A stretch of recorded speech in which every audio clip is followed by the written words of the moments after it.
My man.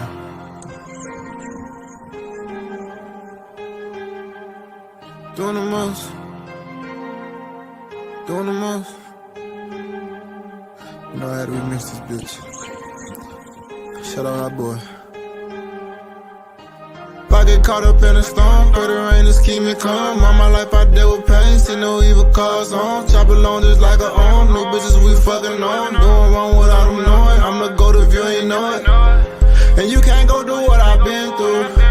Wish I had somebody I could vent to. And you can't go through what I've been through. Wish I had somebody I could vent to. I just need someone to call on. I've been making moves like Michael Corleone. I won't say that shit until it's set in stone. Bitch, don't say my name if you gon' say it wrong. I can't touch these drugs and keep my... Yo, it's your boy CT Crusher here checking in. Just wanting to remind y'all to go subscribe to my homie Hoodie Jube for the Hoodie Jube live podcast. We talking pressing topics here for you every night of the week. Hit that ding dong bell to make sure you don't miss an upload. Come join in on the conversation. Help us expand the community. We do a lot of giveaways, give away to a lot of charities, giving away to the local children's hospital. And oh, by the way, if you want a chance to win free NFL tickets, yes, I said that, free NFL tickets, make sure you subscribe and hit the ding so you don't miss a chance to win free NFL tickets. Peace out.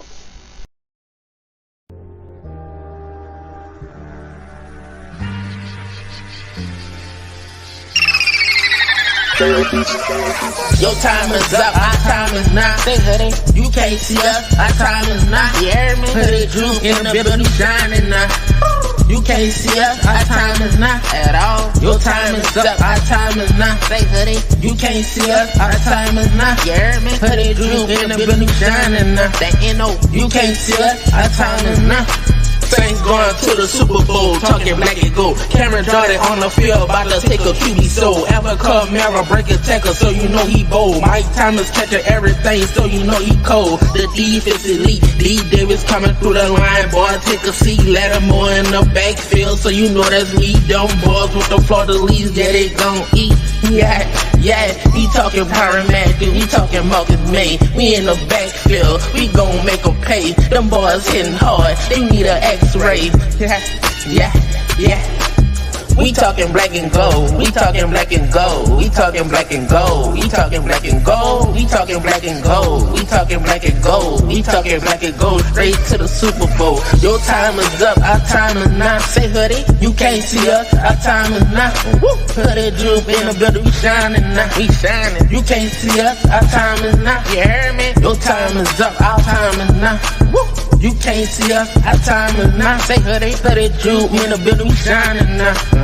You can't see us, our time is now.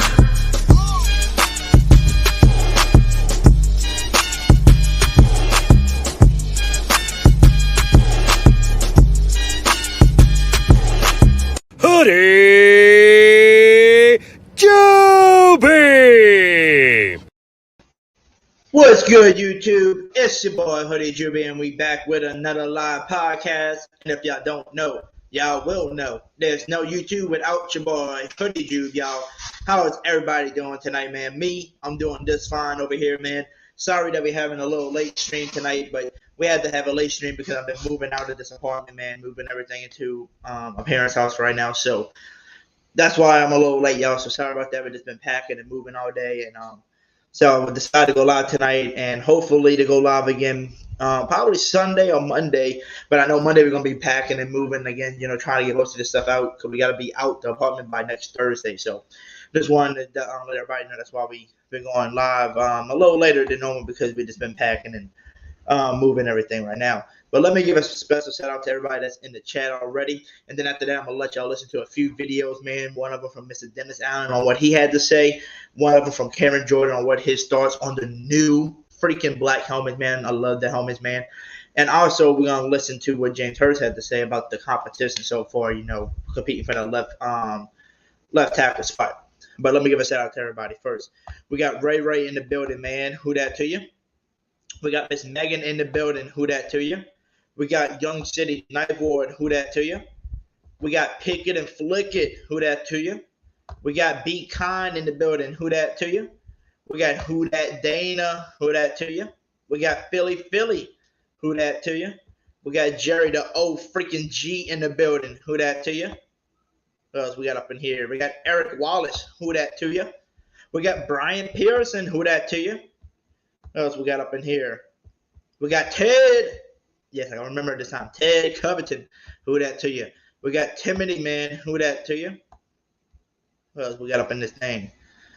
Anybody else? Anybody else? Yeah, we got my man, the right man. Who that to you? The right.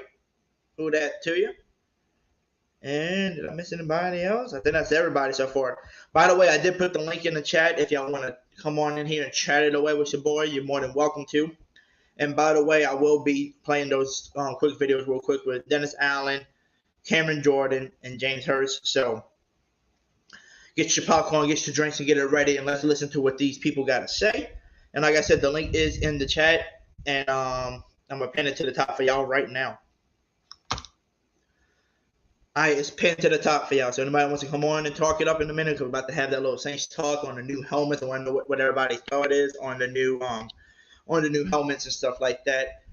And like I said, I want to listen to what Dennis Allen had to say and what we had Cameron Jordan said about the new helmets and stuff like that, and also what James Hurst had to say about the competition right now at left tackle.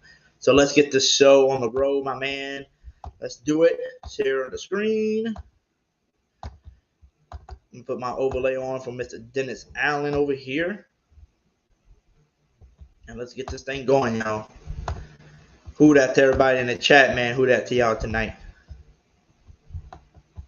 Put a 1 in the chat, by the way, in there if y'all can hear it or not. Look, I think this was a good camp for us. You know, I was pleased with obviously the attendance, number one. I was pleased with the effort.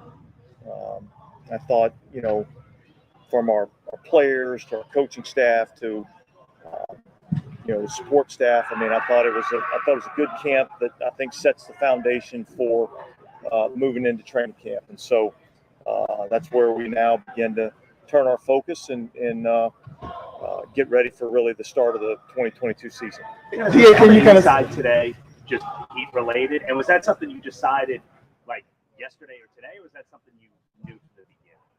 Probably was determined about 12:30 yesterday afternoon after walking off that field, you know, in a couple of 90+ degree days. I mean, I think we talked about it yesterday. I think, you know, just that's part of the deal. You know, you put in two good days, you know, in 90+ degree temperatures. You know, let's get inside. Let's get some good work. Short, crisp practice today,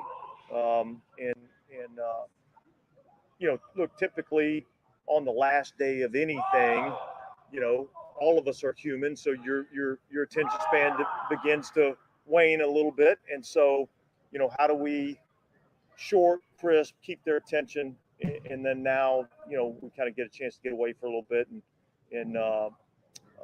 kind of get our minds off of it for a little bit before we get into the grind and training camp.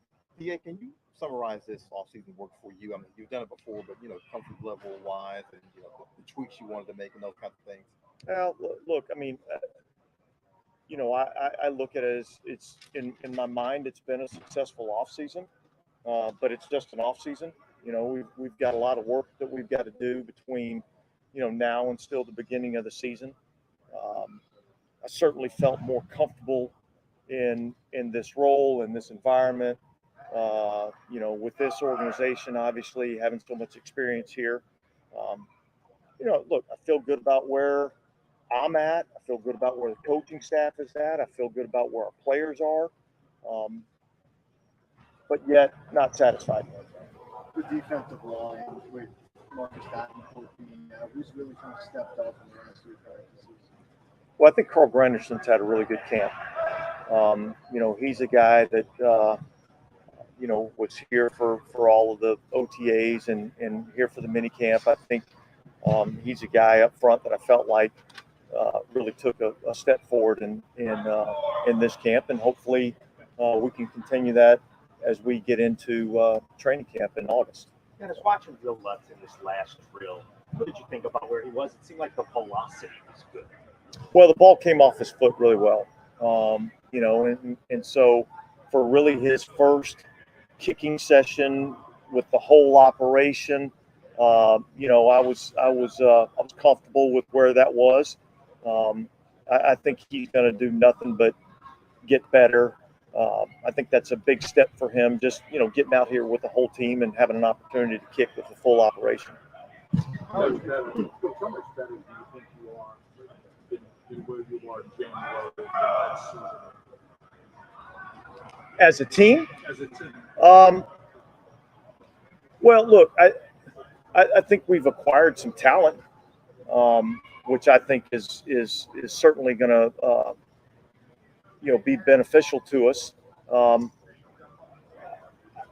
don't really want to. I'd say we've made some progress, is what I'd say. I'd say we've made some progress.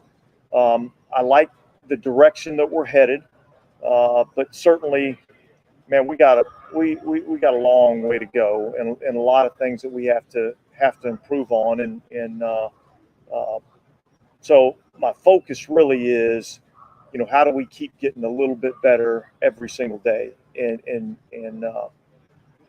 but I do think we've made some progress over this offseason. Is there a particular area that's a bigger concern than anything else as far as improvement that you really want to see? Well, look, I think there's a ton of different areas that we have to improve on. So the list is way too long for me to list out, right now.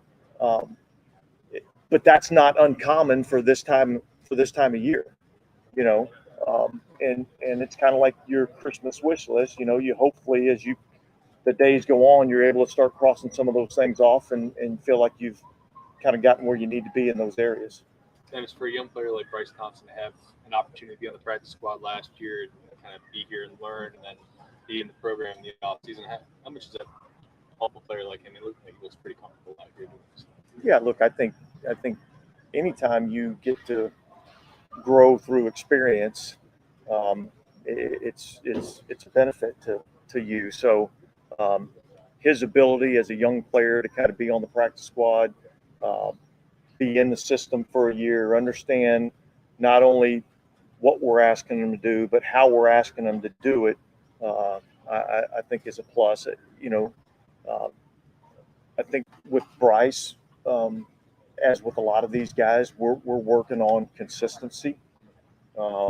You see some good plays, and then you see some plays where you're like, we got to get better in that area. So I think that's what all players should and are striving to do, is become more consistent.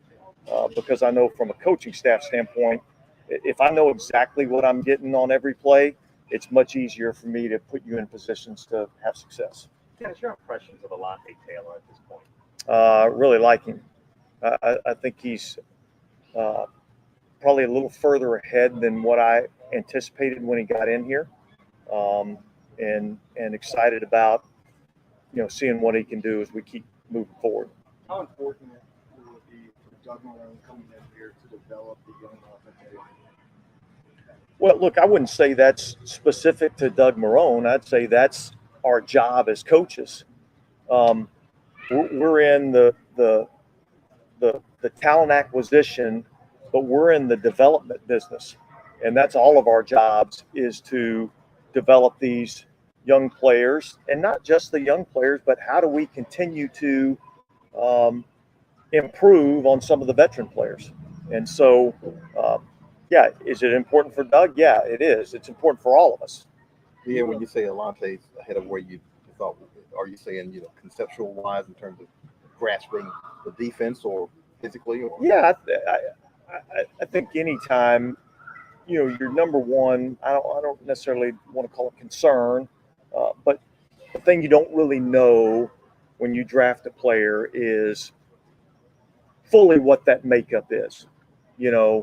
Football character, intelligence, those types of things. And we had good reads on him in the spring in terms of that, but until you really actually get in the building and get a chance to work with him, you don't really know, and that's where I've been impressed with him. Do you concern yourself at all with some of the player contracts? A couple guys that might be in the market.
Hill can help this football team win, and we want to utilize him in all those different roles.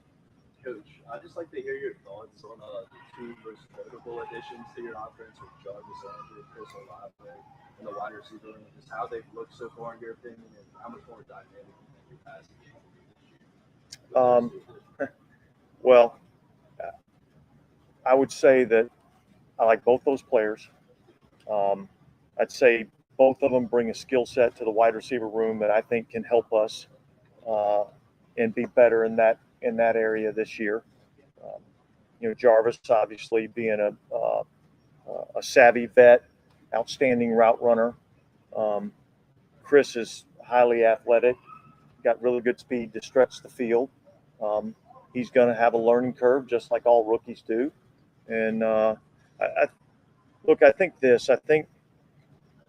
one of the things that we wanted to do this year was add talent to the roster and increase the competition amongst the roster.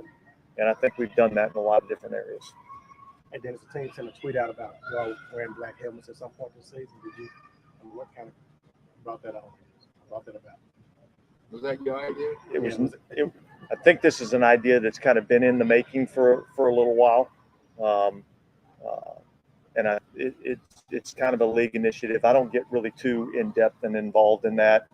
I thought it was kind of cool looking, so I was like, all right, let's do it. All right. Hopefully nobody has a problem with it. I'm really disappointed you weren't a big part of the design process here. Yeah, exactly. When did you come in? Just being the head coach again, is it extra special to do a camp this year, knowing that there's a whole new challenge again in your life, but you get another chance to do that? Well, yeah. Look, it's exciting for me. Yeah, absolutely, it's exciting for me. It's exciting for me to have an opportunity to do that here with this group of guys, the organization, the coaching staff, the players. Yeah, absolutely. There's a added excitement to this season for me, certainly.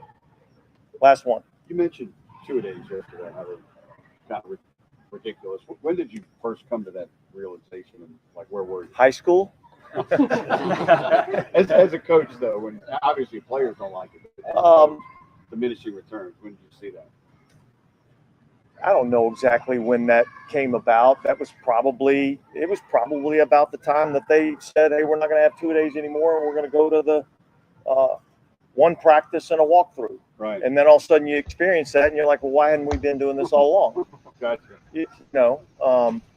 And so when that was, I don't remember exactly when that was, but, and we've certainly, I think, been able to put a pretty good product out on the field without having to have 2 days. And Dennis, you think that was the case, that the 2 days was invented because players would come in out of shape? I mean, you didn't have the year-round training that you have now. Yeah, look. They had off-season jobs and all. Potentially. I mean, Bobby, you didn't do anything in the off-season. A little bit. Well, they also used to have 6 weeks to kind of get ready, too, Yeah. So, anyway. All right, guys. Appreciate it. Y'all have a great summer. A little bit. All right. That was a great interview by Mr. Dennis Allen, man, the new head coach over here, man. Love his interview, man. But next, we're going to have Cameron Jordan. I want y'all to hear what he had to say on the new helmets, man, that we have.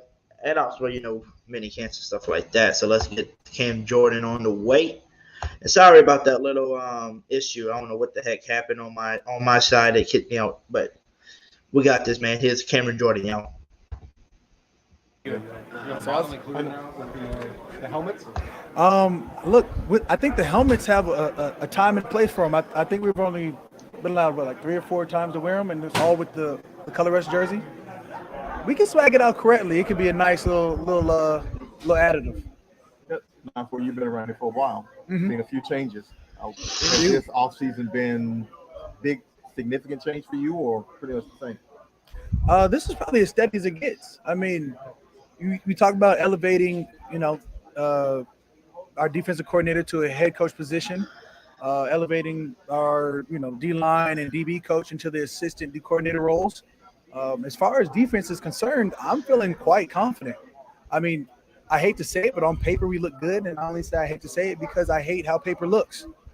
I can't wait till we get pads on, we get those real live bullets playing, and when everybody's playing, everybody meshes, everybody does the right thing. I hope that we'll be better than what's on paper. That being said, it's all we look good on paper right now. How was it for you on the other side of the mic this offseason? Which part? I mean, I'm always doing a little bit something in the off season. We talk about enjoying off season, enjoying the work that we do during season. Opportunities come up, and you have to take advantage of them. I hope I did that. I got to dabble in the XFL a couple years ago. I got to dabble with the USFL this past off season. I've got to dabble with being in the Superdome in the Super Bowl, doing some on the field work. I think I've tried to dabble enough. I think what's amazing about this offseason is I've done almost everything that I wanted to do, minus be a part of a TV show. Maybe next offseason. We're gearing into the regular season where, I'll be super focused on exactly what we want to obtain as a team. I think I always tell you during season, I worry about stats and everything else off season. And in off season, I'm telling you all the stats, everything that you want to hear now. So when we come in season, I'll be focused. Who will be the leaders on this team? What do you mean? Who's going to be the lead? Since Sean is gone. The greatest thing about this team that everybody has alluded to is the consistency within the coaching positions, the consistency within the leadership positions. I mean, you lose Teron, but Eric McCoy has been a stalwart for our offensive line for a while now. So he's able to come in and be just that. Ramczyk has been here since his whole career. You talk about Jube and what he's been able to do. This Jameis Winston, if y'all don't know who that is, what he's been able to do since he's come here, he's been so positive the entire time. Even when he wasn't starting in his first year here, when he hurt himself last year, his positivity, his leadership is one of those core values that you're always going to cherish. You talk about AK being a leader. You talk about possibly getting Mike Thomas back healthy. I mean, if Mike T comes back healthy, that is the game changer in itself. We already added Jarvis Landry. You add Chris Olave. And then you talk about their defense, which your defense has been stacked. When you talk about Double D, DeMario Davis as a leader, you talk about Chauncey, who has come into his own, and he wants to be known more for his walking. He was already walking well than his talk. I mean, when you get Chauncey to quiet down, you really focus on what he's good at. He's great at a lot of things. You talk about you bringing Tyron Matthews. You have Marshawn Lattimore. We can talk about names forever. You talk about what Marcus Davenport was able to do this last year. I mean, he saw 10 or 11 games. He had 9 sacks in those games. He comes in healthy the entire season. I no longer have to just be by myself for the first 5 or 6 games. David Onyemata comes in this entire year. I'm already looking forward to what we are able to do as a defensive line. So we talk about defensive line, linebackers, DBs, offensive line, wide receivers, running backs, quarterbacks. Where don't we have leadership? The question is, who's going to be leaders? If we're all leaders, who's following? We're all leading them out to warpath. We're all going to war on the same path. We're standing shoulder to shoulder. We don't need followers. We're all leaders. And that is Cameron Jordan, y'all.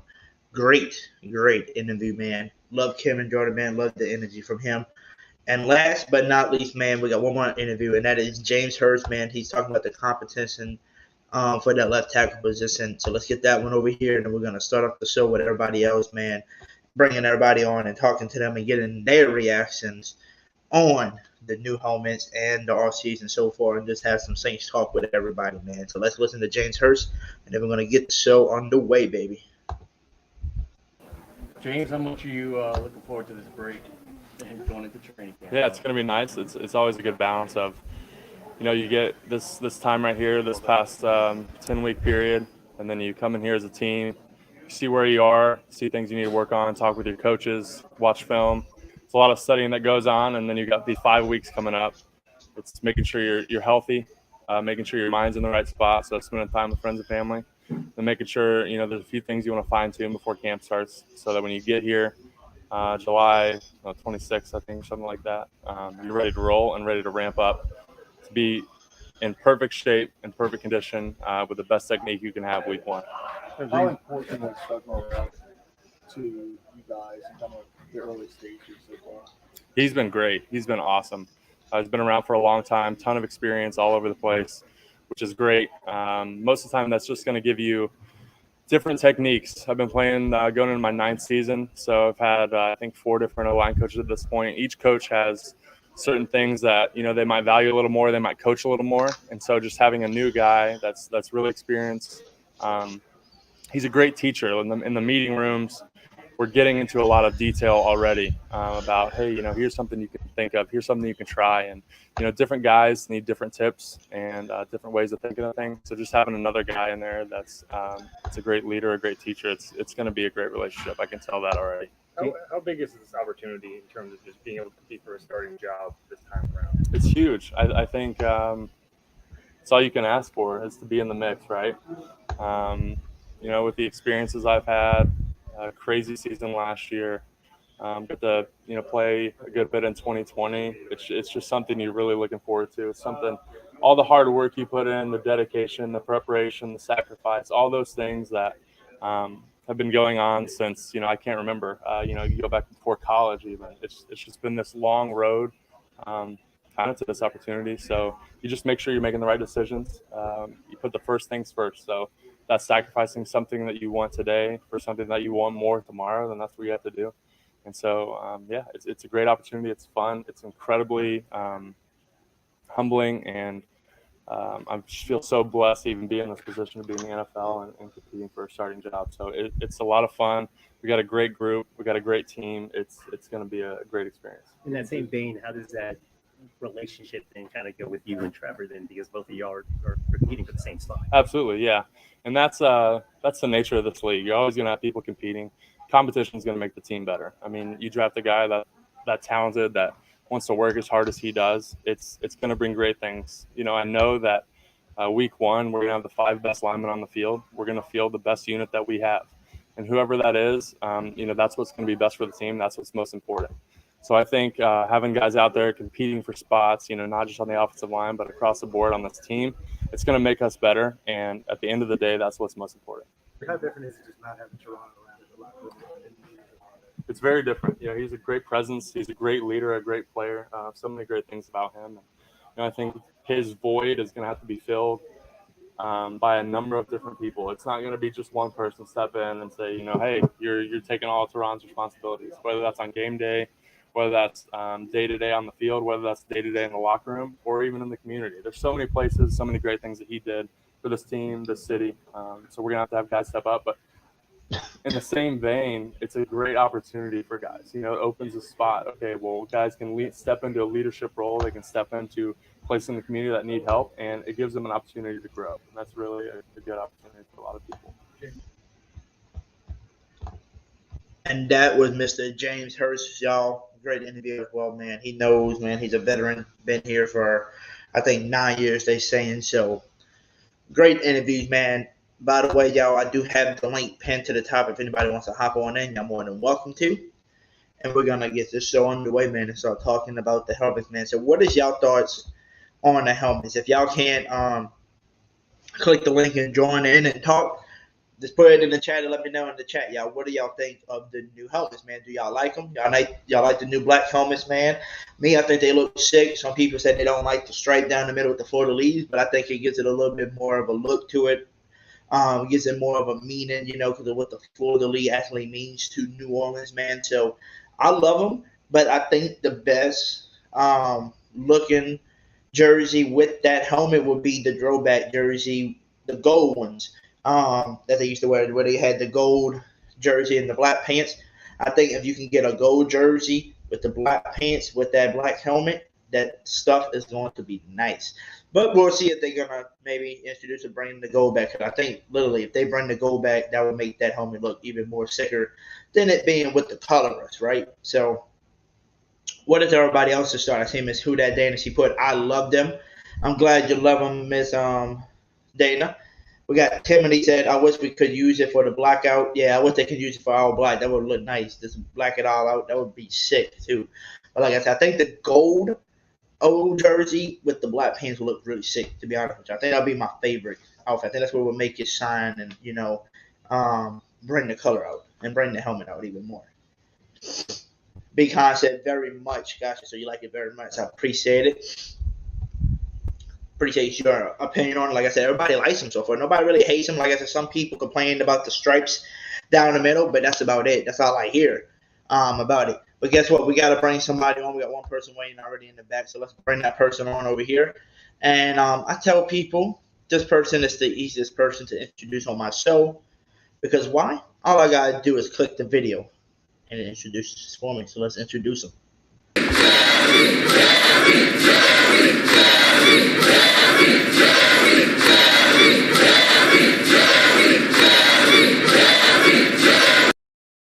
Y'all know who it is, y'all.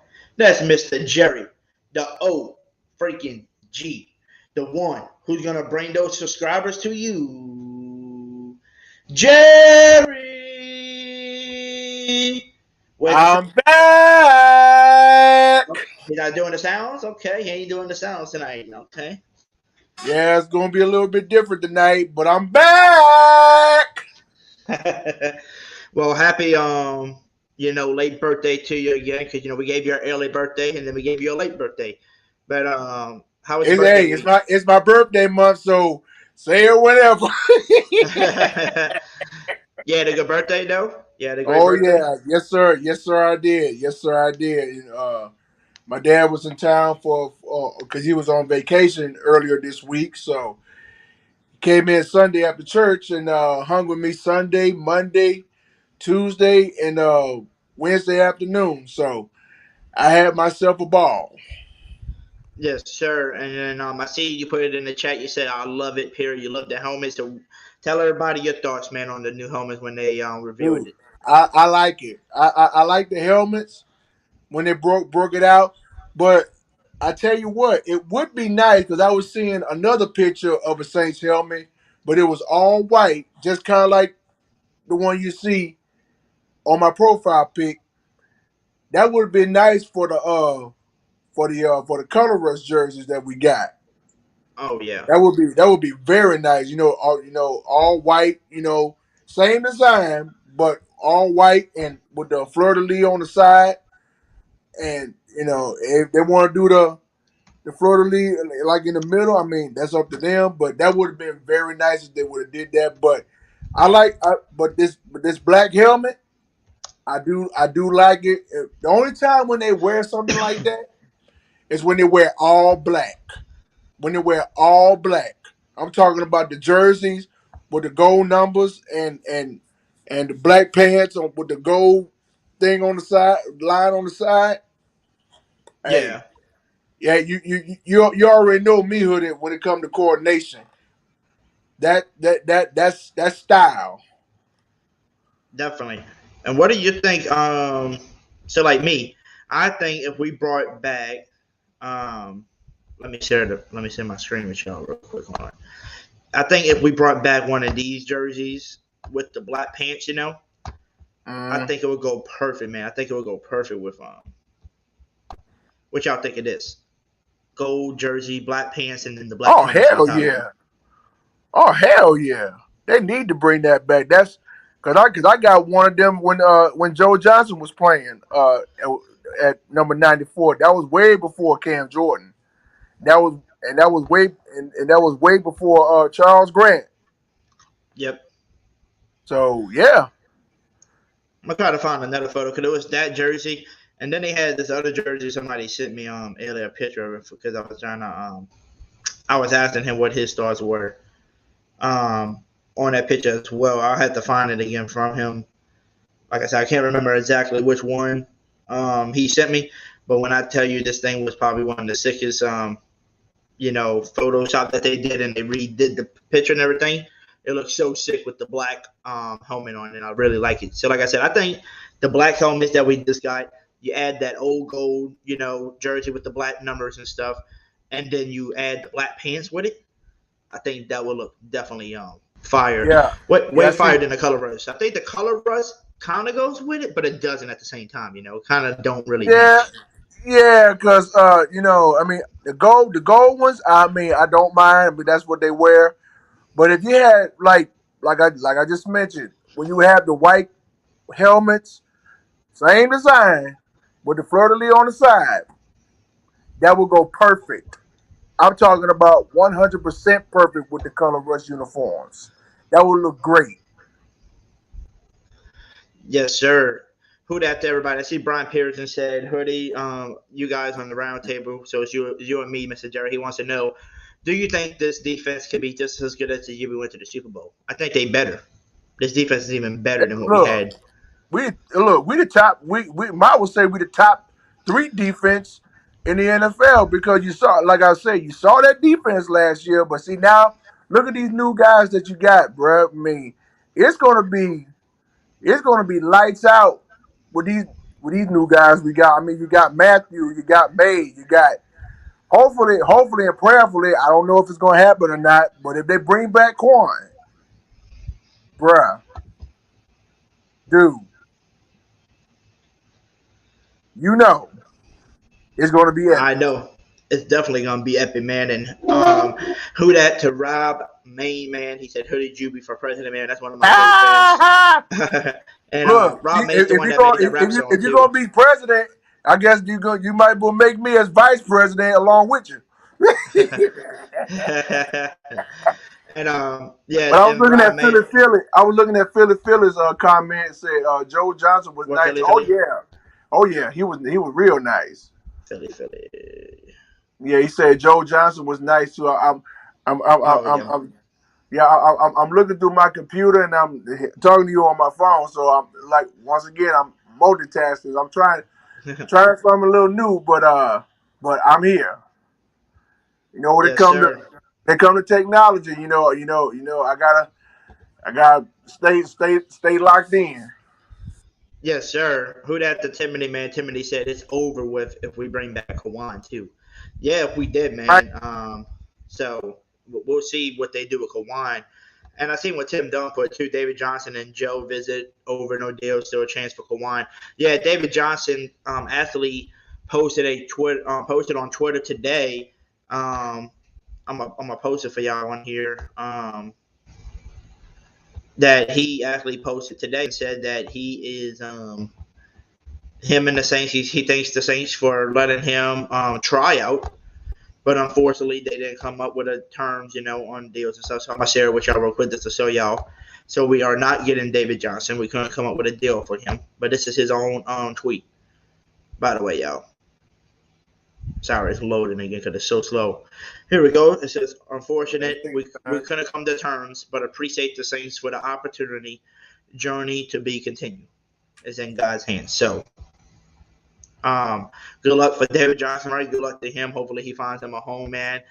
Sad you couldn't, agree on terms with the Saints, man. But at the end of the day, it's business, and maybe they just didn't want to offer him what he wanted, right? That's my guess. I guess they did like what he liked. I guess they liked him what he did in minicamp, but probably just couldn't agree on the money terms, and so now he's taking it somewhere else. So good luck to David Johnson, and thank you for coming to try out, in the running back room. So yeah, because I really like that David Johnson guy that we brought in. I mean, it sucks that we didn't come to terms and all that stuff, but hey, it is what it is. What's up, T Dirty? What's up, Nas? Yeah, I see Nas is in the building, man. What's up, Nas, man? Who that to? He said, well, I haven't been able to check in on the channel for a while. You have grown a ton. Good work, man. I appreciate it, Nas, man. And like I said on your channel earlier, man. Welcome back, Nas. Good to have you back, man. We got to get together, man, do that collab. Before you left, because we never got to do a collab because you had to leave. But like everybody in the chat, man, just put some thank you and say thank you for your service to Nas, man. He is in Jerry's the Air Force, right? Yeah, he said Air Force. Yeah, Air Force. So he's in the Air Force, man, and he does his YouTube channel, and he had to leave for a little bit to go do the Air Force and stuff like that, do the camps and stuff, and now he's back. Ready to do some more Saints. Yeah, officially, he's gonna be here for the season. So give him a shout out in the chat and tell him thank you, man, for his service. So who that to you, Nas? Yeah, because me and you both was over there at Nas's live stream. I told him, I say, whenever y'all wrap up, slide over to Hoodie Jube because he's doing his live in a few minutes. So, come over and holler at us. Click the link in the chat if you want to join in. I mean, hey, we love to hear from you. I mean, whatever. Yes, sir. If you got a few minutes, that's all we do over here. We here on the Hoodie. We on the Hoodie Jube live podcast where we talk New Orleans Saints. That's what we do. Sir. That's what we do. Who that to you, Elise? I see you in the chat, man. And who that to Eugene, man? He said, who that from Philly, y'all? Who that to you, my man? Who else we got up in here? I think everybody, everybody's thanking him for his service, man. So thank y'all for that. To Mr. Nas. But yeah, Nas, if you're still in here, my man, you want to click on and come talk for a little bit, you're more than welcome to. I got the link pinned to the top, and that's what this channel is for anybody that wants to come and talk it up. See my man T Dirty. Brian asked me, he said, where's Crusher at, Hoodie Jube? To be honest with you, I don't know, I haven't talked to Crusher in about a week. But I've been keeping up with him here and there. But like I said, I haven't talked to him it's been about a week since I talked to him, so I got to check up on him again. To be honest with you, I don't know. We got Dana in the building. We got Tim Dunn in the building. Miss Stacy Anderson, who that to you? Young City in the building. Rob Main, who that to you?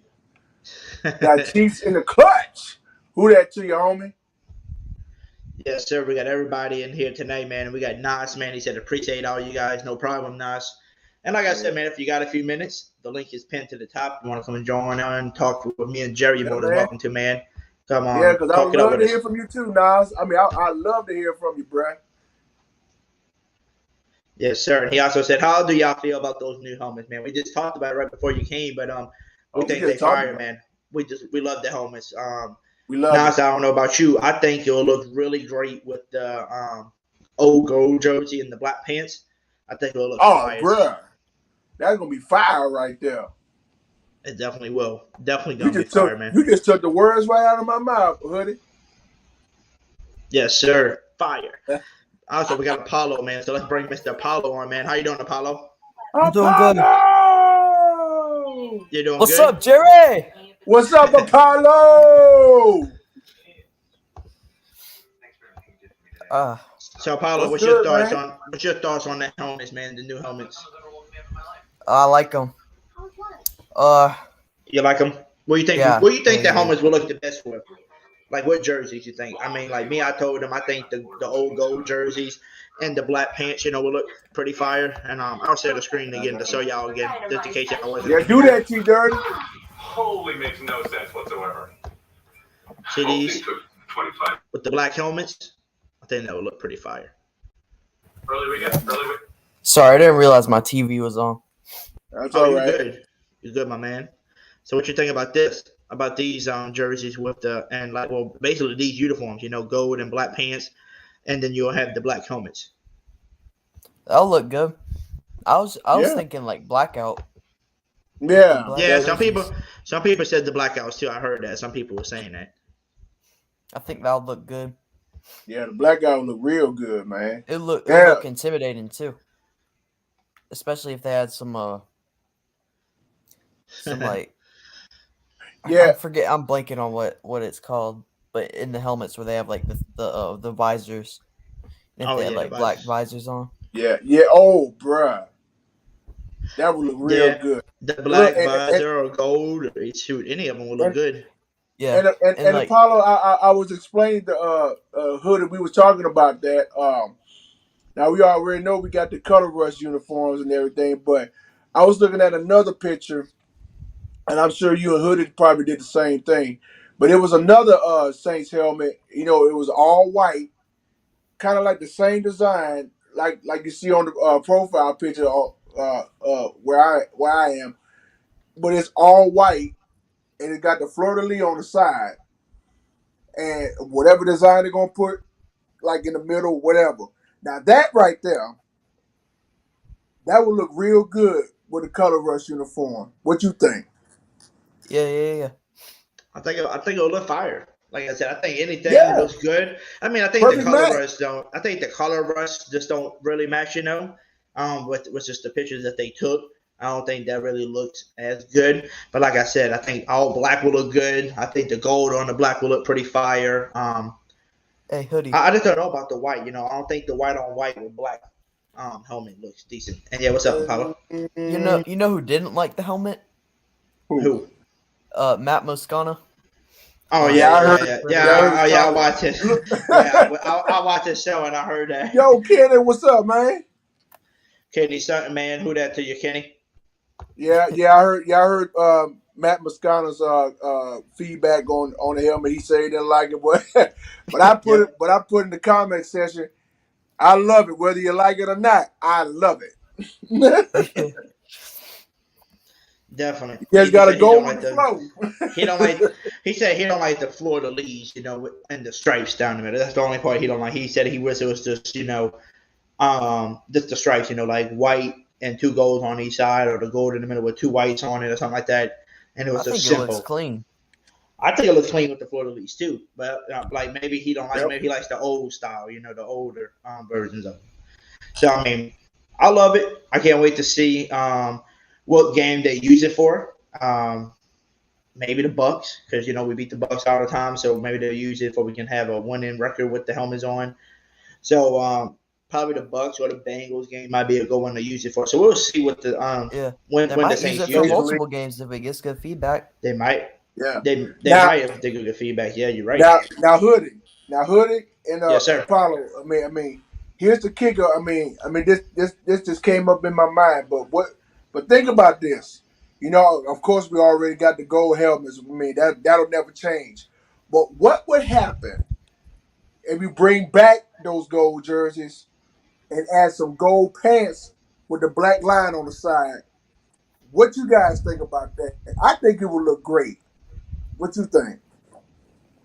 I mean, rocking all gold at All home. gold? All gold. I'm talking about gold helmet, gold jersey, gold pants with the black line on the side. What you think? Now imagine if you did that in like a sunny stadium like Jacksonville or Tampa. Yeah. Yeah. I think it'll look nice, because you got the all white with the gold on. Yeah, maybe all gold with black on. Yeah, just the same. That looks sick. Yeah, just like the same way with the new helmet that just came out. Just rock black jerseys with the gold numbers. All black with the black helmet. Hey, bruh, I know coordination, bruh. I mean, rock all the black, all the color rush with the white helmet, and all gold with the gold helmet. Think about that. Yeah. That would look real good. Now, I don't know if they're gonna bring this back or not, but one time they rocked those old school uniforms like back in the 70s. With the black jerseys with the white lines, like left and right, and the gold in the middle with the gold numbers on the front. Because I remember because it was I went to one of the Saints games back in 2002.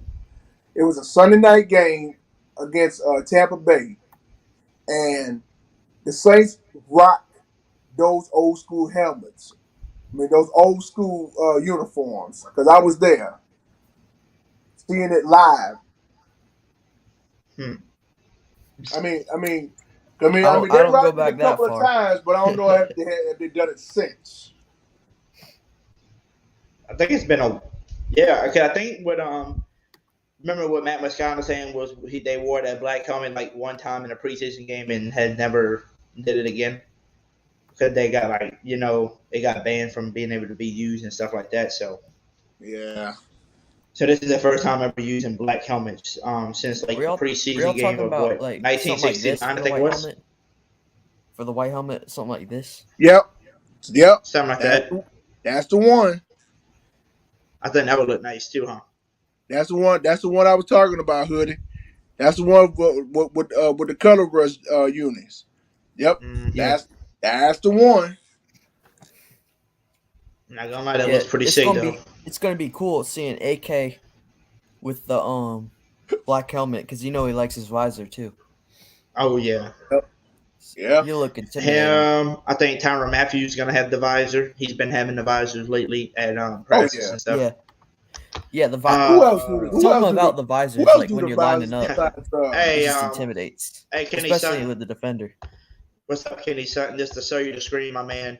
You said, so it doesn't look like we're picking up David Johnson. Yeah, I'm going to show you the quote that he put in here, right? Yeah, you're right about that, man.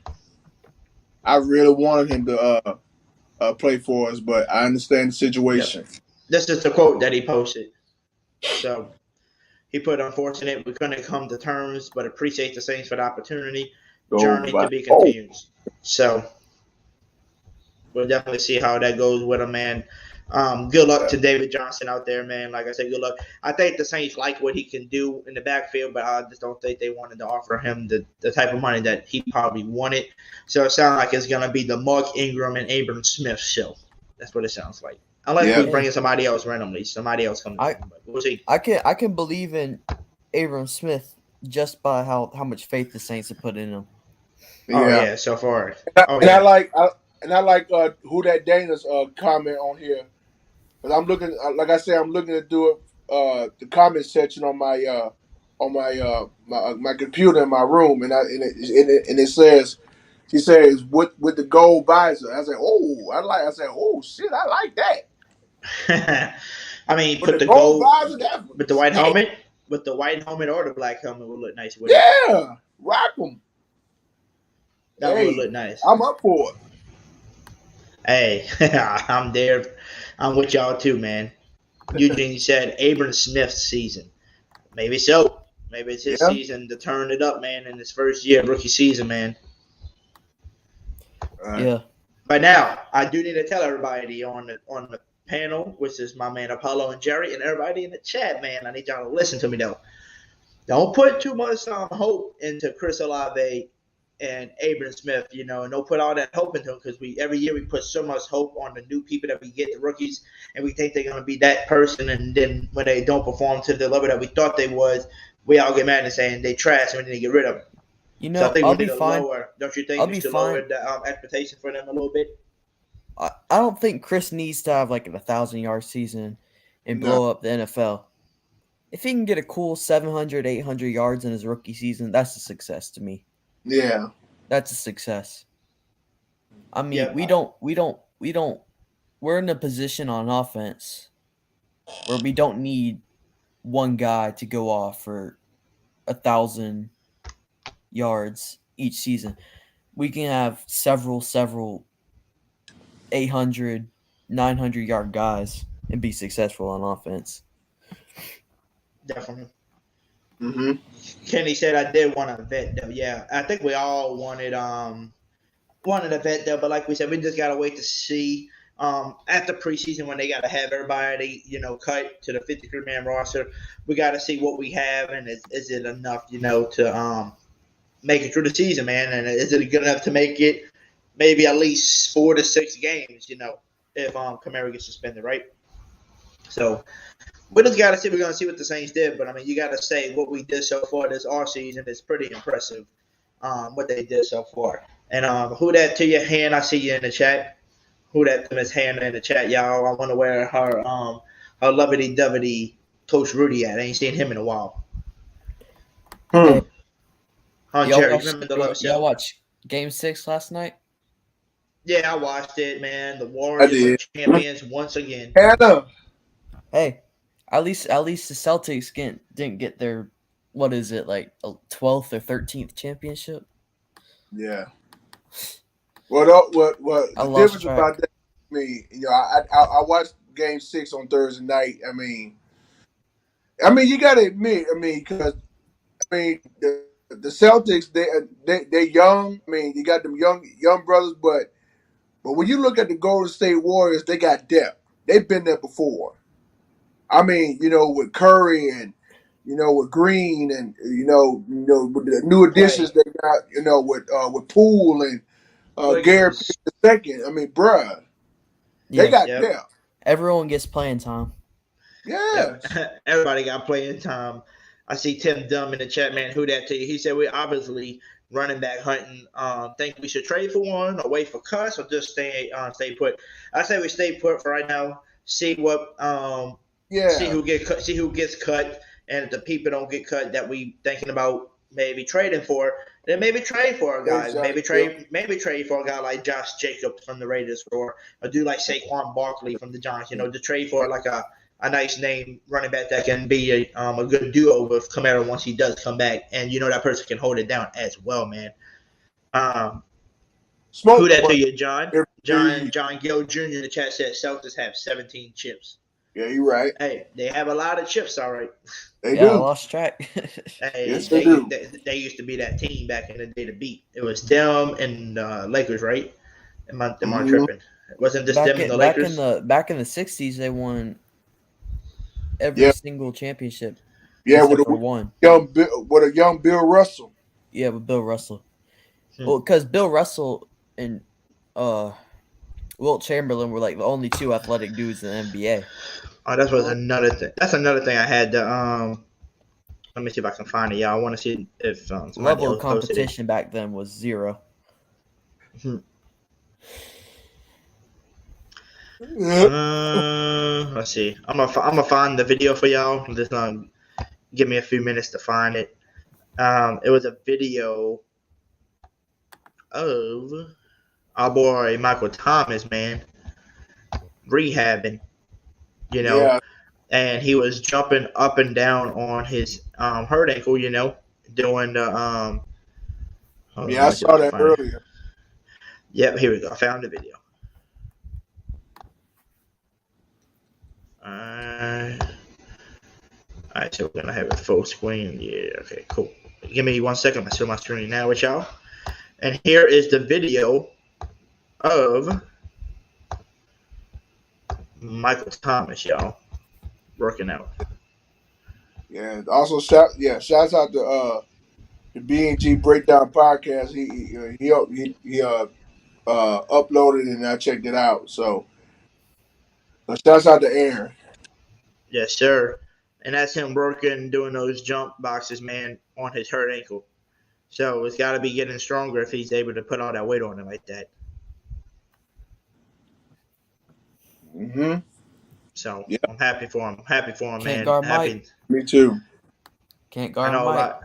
I know a lot of people are worried about him, right? A lot of people are afraid like he might not be the same guy, etc. Da da da da da. But people are not looking into it, and you gotta listen to the guy and the one and only his uncle, man, Keyshawn Johnson. He's the one that's there with him working out, you know, helping him work out and get back there. And he's the one that knows more than anybody even knows about Michael Thomas.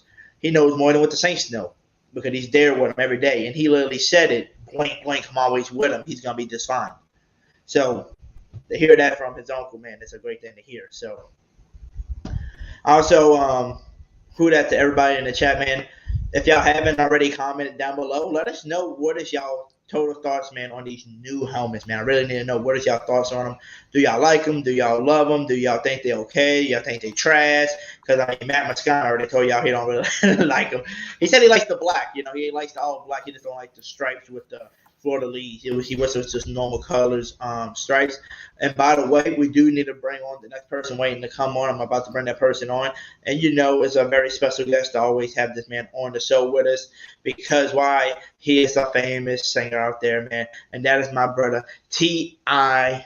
You can have whatever you like. Yeah. What's up? Yo. What's up, family? What up, Slim? What up, OG? What's up, man? What's good with you, bro? Oh, man, all is well, brother. All is well. That's Yes, what's sir. up, man.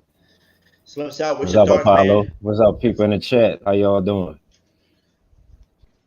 What up, everybody? But yeah, so what's your thoughts on the new helmets, man? What was your thoughts? I love them. Like the black one. As long as, I mean, like with the black one, I think we need to wear all black. Yes. Matt Moscona wanted this helmet right here, like a new type of this helmet. Mm-hmm. Or the old That's school what he one. said he wanted. like back in the 70s. That's the one Matt Moscona likes right there. That's the one he likes. And that's what he's saying. Basically, that's what he wanted with the stripes. He was saying that the stripes would have been 3 stripes with the gold right down the middle. He said they would look perfect to him, but he was saying, you know, that's just him. Not everybody's gonna just like you know like it. So I mean, to me, I like it. I like the Florida Leaves. And like he even said it, the Florida Leaves with the stripes down the middle with the Florida Leaves on it is basically just going into detail, telling you how much the Florida Leaves really mean to the New Orleans Saints and the city of New Orleans. You know, and it just tells you, and that's what Matt Moscona said. I like that part of it, but he said then again, I just don't like it at all because I just want the simple stripes. down the thing, and it would have just made it look even way better.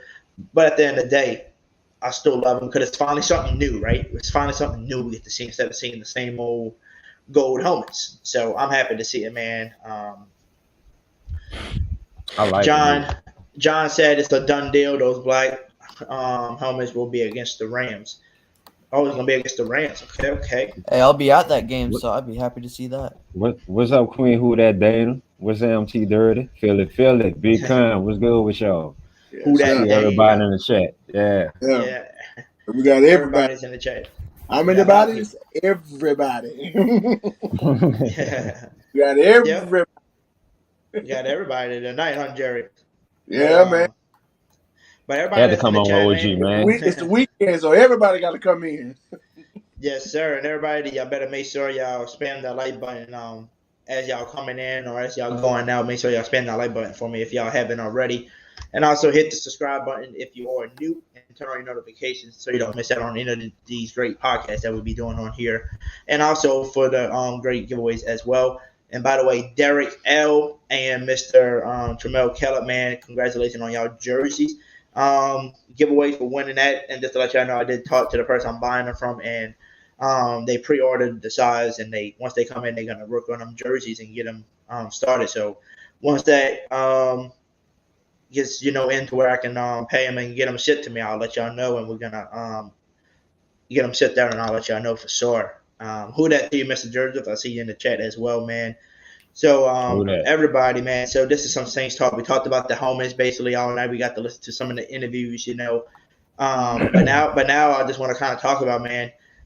Let's just talk about the offseason. Let's just do a recap of everything. What do we think so far?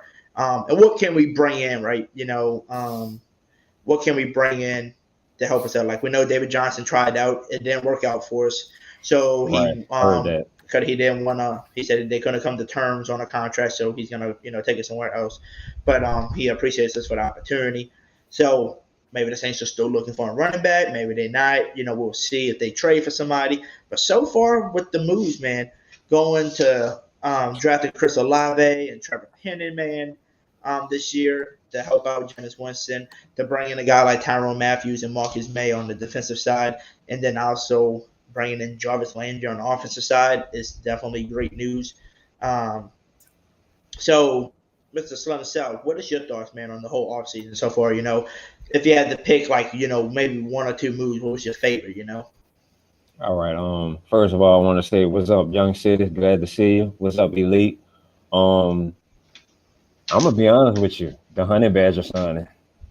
Honey Badger, your favorite, probably. I agree. I mean, I never would have. I've been said, and I've been thought he should have been a Saint, but I never would imagine would it ever came true. So for me, it's Tyrann Mathieu. Tyrann Mathieu, gotcha. See, mine, like I said, if I was allowed to have two favorites, like I said, if you had to pick them, mine would be the Tyrann Matthews, and the other one would be Jarvis Landry, man. The two LSU mans, the two Louisiana natives coming home, man, playing for their hometown team, the team they watched growing up, man, and it just feels great to see that finally happen. And depending on what they do, if they're going to introduce the offense first or the defense first coming out the tunnel against that Tampa Bay Buccaneers, man, I can't wait to see who's getting introduced. If it's going to be Jarvis Landry or Tyrann Mathieu. And I want to see who's going to lead the chant, man, the Who Dat chant. Because whoever's going to lead it, man, I tell you, it's going to be loud in there. Because you got all these Louisiana natives coming home, playing. Our defense about to be more elite than what it was last year. Our offense is more horsepower than what it was last year.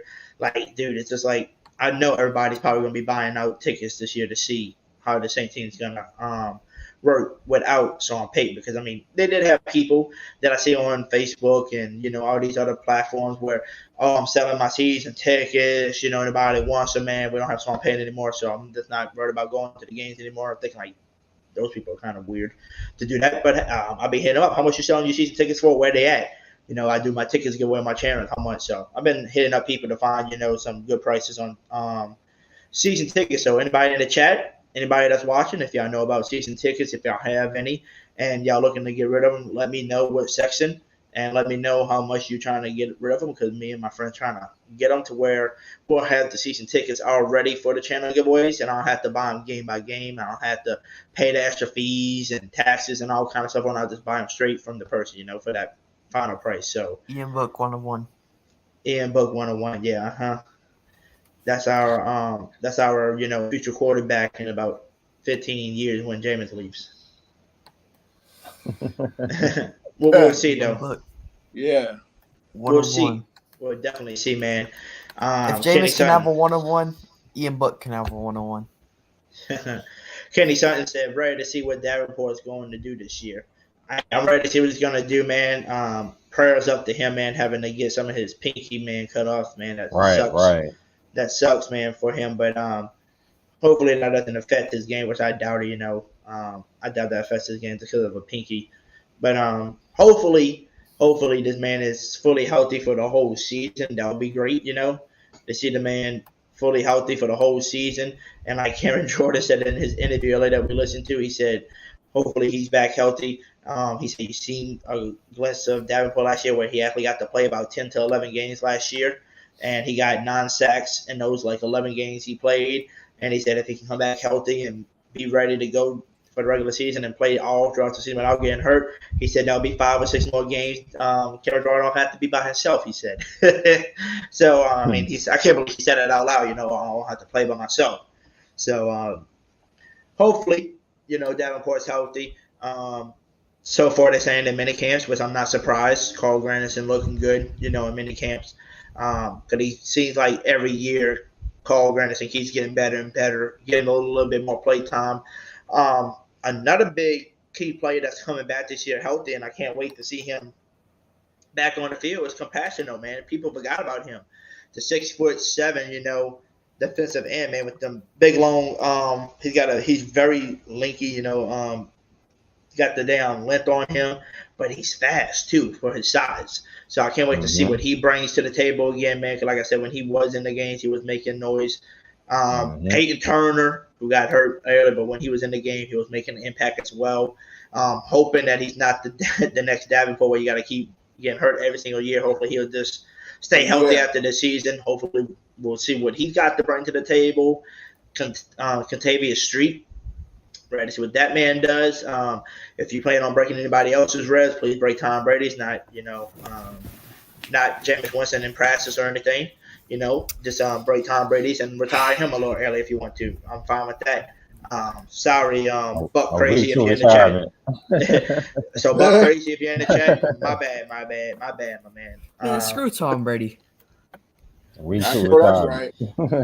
Hey, I tell you what, we gave that cheating quarterback a donut last year. Right. They goose egg. Yep. He's shooting steroids. Back zero. And C.J. Gardner-Johnson stood up to him like he David and Tom Brady Goliath. Folded his arms, looked up at him. Gave him that look. Hey, I'm not gonna lie to y'all. So I already played the CD Deuce. I already played his interview yesterday or the day before. On his interview, and if y'all haven't listened to it or seen it, go look it up soon after the podcast is over, and go look at CD Deuce's face while he's getting interviewed. Man, he made me laugh so much because he's like, I don't even want to talk to y'all. I don't like people as it is, y'all. And y'all probably one of the worst people I hate is because I don't give a damn because y'all ask some of the dumbest questions.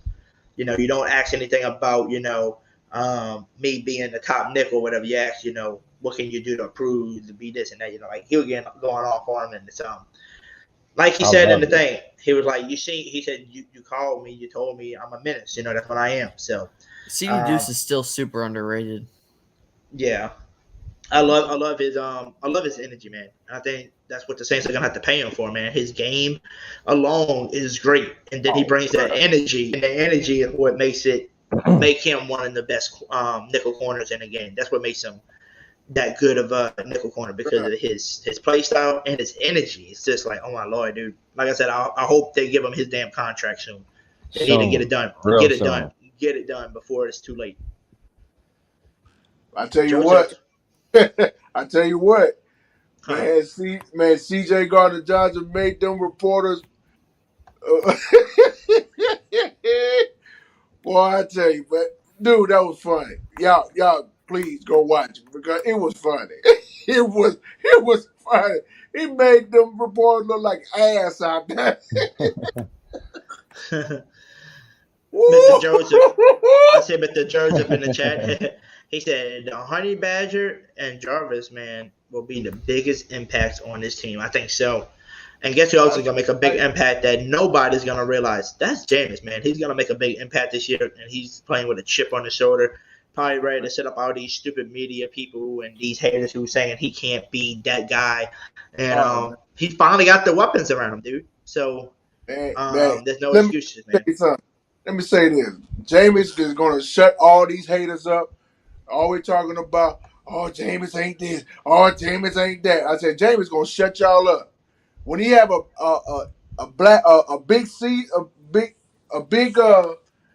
bigger impact and a comeback this coming season, you better believe he gonna ball his ass off this season. With these weapons they got, Jameis gonna have a field day on that day. Mark my words. I don't care what the media say. That's why you see me put clowns in the chat because that's what they are. They ain't nothing but a bunch of clowns. Definitely. All of them. Facts, I don't care clowns. Facts. Jameis gonna shut all of them up. Period. Especially now he has some great weapons now. Come on now. Yeah. Yeah. And then also shout out to Mr. Randolph Jackson, man. He said, "Hey, Hoodie, are you as concerned about the tight end position as some of us are? Me, I'm really not too concerned about the tight end. If there's a veteran tight end that wants to come in on a veteran minimum, on a cheap deal to try to push for a Super Bowl with us, go ahead, get him. But right now, I'm not too worried. You're going to have Taysom Hill running in and out of that position to the fullback, to the receiver, halfback, all over the place. It's going to be that F tight end role. You still got Adam Trautman, who I think is going to have a bounce back year. Jawan Johnson, back with us again on another year. He's that good red zone threat, can stretch the field, man. And you're still going to get Nick Vannett back finally this year, a healthy guy who's actually a really good blocking. Yeah. He's basically your Josh Hill, but he was hurt last year, so we didn't have him. Yeah. So, and then don't forget, you got the tight end crew. I'm ready to see what that man brings from Pittsburgh, playing with Kenny Pickett. I'm ready to see what that young man brings to the table. So Lucas Crew brings something to the table and all that. Some people thinking he might be tight end number one, but I don't think he's going to be tight end number one right away. You got to give this man like a year or two to try to beat out Adam Trautman and Taysom Hill and them like that. But we'll see what everybody brings. Hold up, Hoodie. Yo, Aaron the Goofy. I don't drink wine with my pinky up, bro. I don't drink wine with my pinky up. Yo, drink with your pinky up? Again, bro. I don't drink with my pinky up, bro. Just keep trolling, bro. It's funny, but I don't drink wine with my pinky up, bro. You trying to troll me, but come on, keep it coming, bro. Matter of fact, come join us, Aaron. Come on the show and talk with us, Aaron. Come on. Put that there, by the way. Come on now. Y'all see my face now. Come on now. Hoodie got me showing my face now, y'all. Now, come on now. I'm surprised Jerry didn't show his face tonight. We already know what Jerry looked like. We already know what Jerry looked like anyway. But, Kenny Sutton said CD's ready to get his money worth. Hell yeah, he's ready to get his money, man.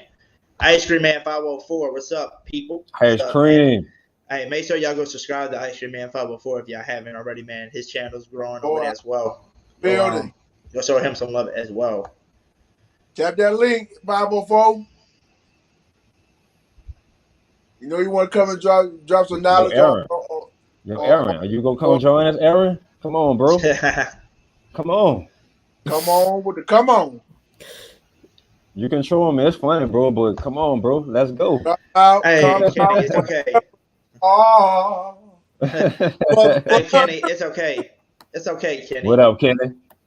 We ain't worried about no Cowboy fans. Hey, the Cowboys fans can clown Jameis all they want. At the end of the day, though, they still got problems with their own QB situation right now with Dak Prescott to see how he's going to perform now, having only what's his name, CeeDee Lamb to throw to now instead of Cooper and Lamb. So we got to see what their offense is going to look like, So they got their own problems to worry about instead of us. So we'll have to see, man. Let's see what he Jerry says. Jones, they big problem. John Gill said the road will stand till if Roger Goodell would have to hand us the trophy as champs and undefeated. Hey, I don't like Roger Goodell, man. He can kiss my butt.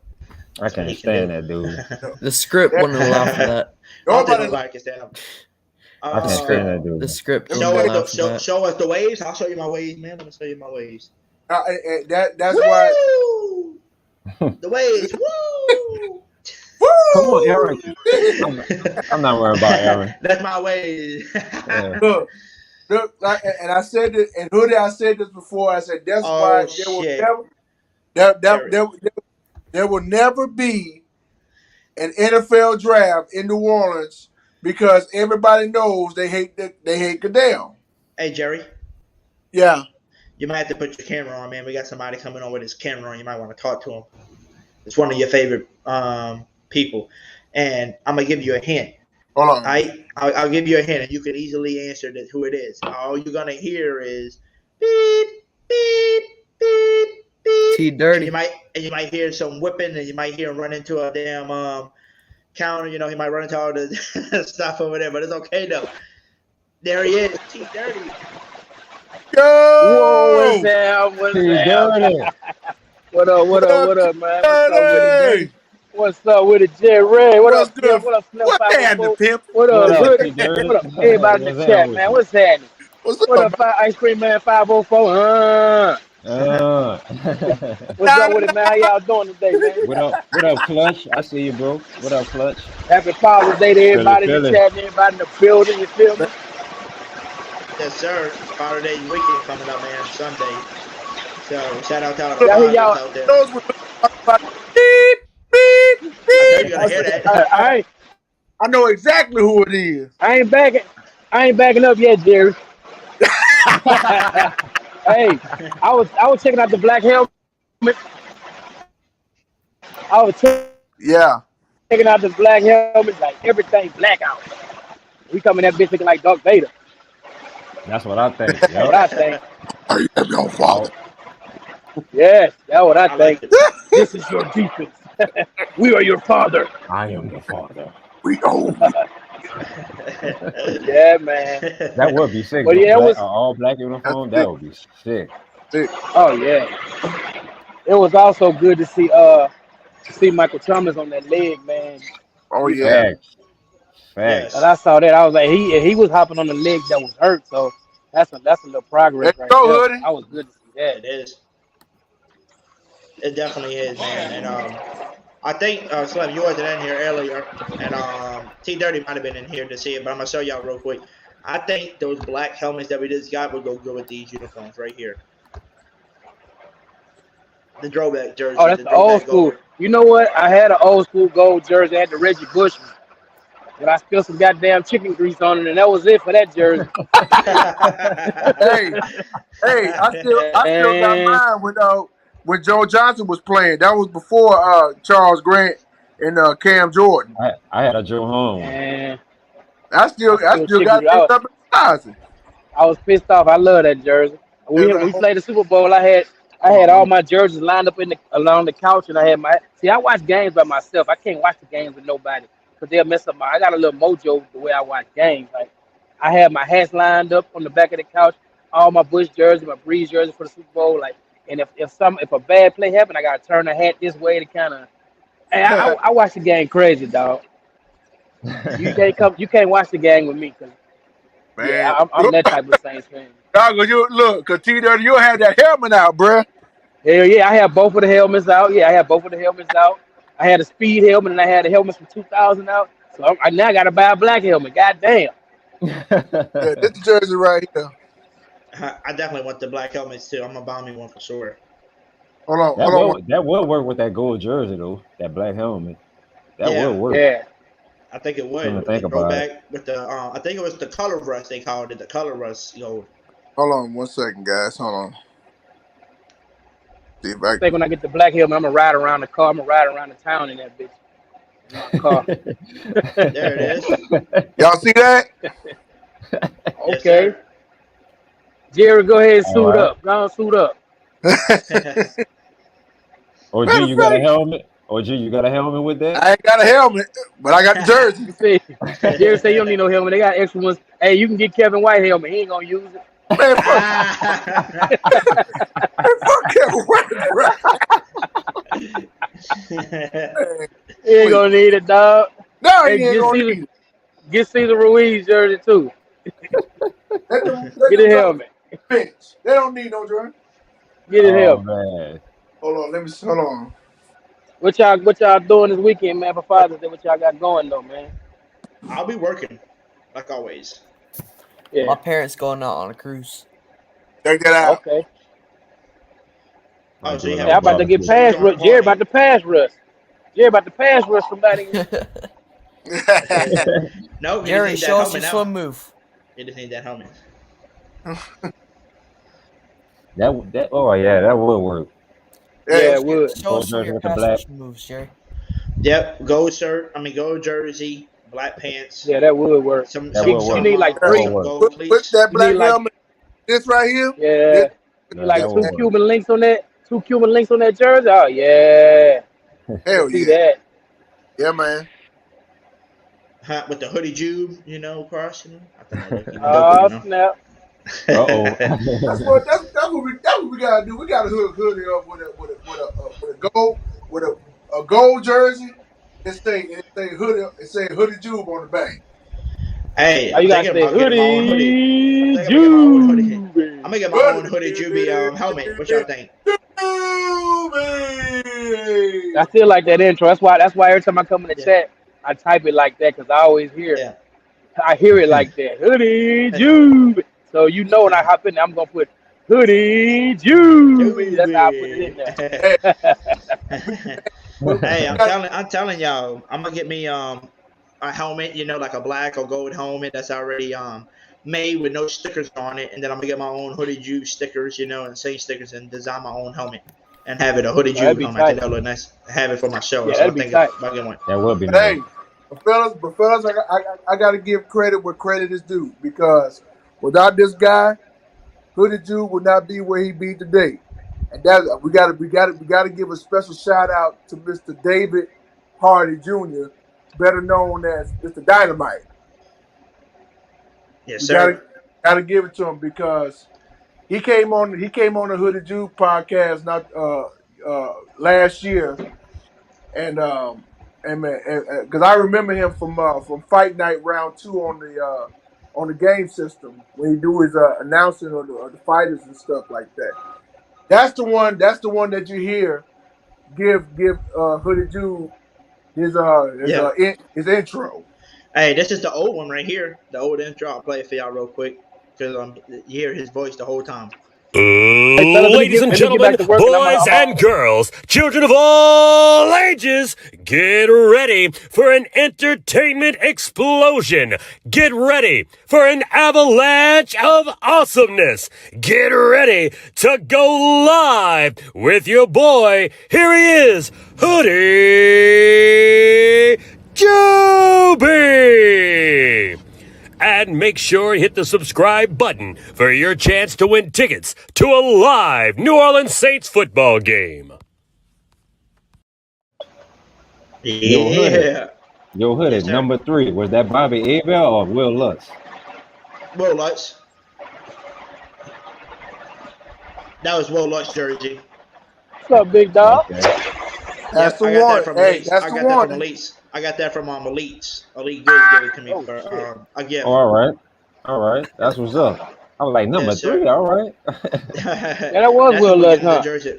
Yep, that's where we getting the jerseys from. We getting the jersey from for the jersey giveaways. I'm getting it through Elite, man, because he's supposed to champ. Yeah, I gotta hit. I heard Shout out Elite got the Elite. jersey. I gotta hit Elite up. Elite, if you listen, I gotta hit you up. Yeah. I'm supposed to hit him up Yeah. a while back, but then some shit came up, man. So stuff Right. came up. So, and I be wanting the authentic jerseys. I don't be wanting that Walmart special looking jersey. I like authentic stuff, man. I like it to last. You want the real deal.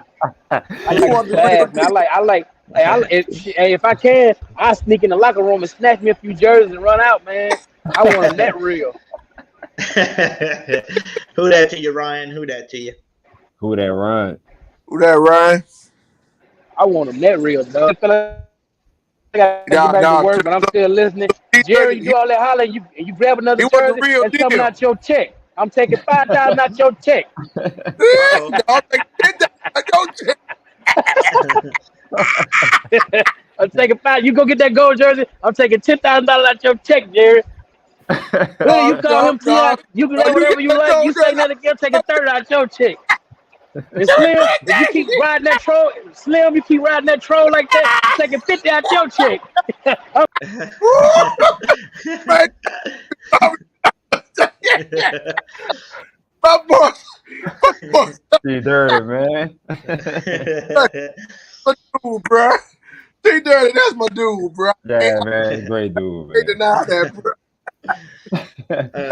T Dirty's crazy. Oh, Hey, Jesus. he's a crazy man. He's crazy. But Yeah, we all use a good laugh, man. That's Oh, definitely. hey, laughter is like medicine, man. That's what we Right. do, man. We have ourselves a good time, man. That's what we yes, do. sir. So, Mr. Jerry, Slim Self, and Apollo, man, I'm gonna get y'all to answer this. Y'all can go one by one. It was the question that Randolph Jackson was asking earlier about the tight end position. Are y'all worried about the tight end as much as some of us are? Like me, I said no. I think we're pretty fine. We got a lot of different tight ends that can make different plays and great plays for us. So I think we're gonna be pretty good. I mean, what's y'all thoughts on it, on the tight end position? I got no issue with the tight ends. So I say no, man. We got. And I'm gonna add to OG, like if Trotman stays healthy, I think he's gonna have a solid season, especially with Jameis under center. Everybody hating on Troutman, but I think Jameis really, he really makes players better, because we all knew that Drew couldn't really push the ball anymore. So now you got a quarterback with a cannon arm, and he's a pretty good quarterback with that arm talent. So I think Adam Troutman is going to be solid, and Nick Vanette has to stay healthy. And I'm really looking forward to Lucas Crawl. I really want to see what that guy has. I think he's going to bring a toughness to that tight end position. I agree. What about you, Apollo? I'm not worried about the tight end position because our receiver core is so deep. We can go, if we wanted to, in 4 wide, even 5 wide with our running back sets, and be A-okay in terms of separation and stuff. So we don't even have to have a tight end on the field anymore. I tell you what, yo, Clutch, give us Travis Kelce.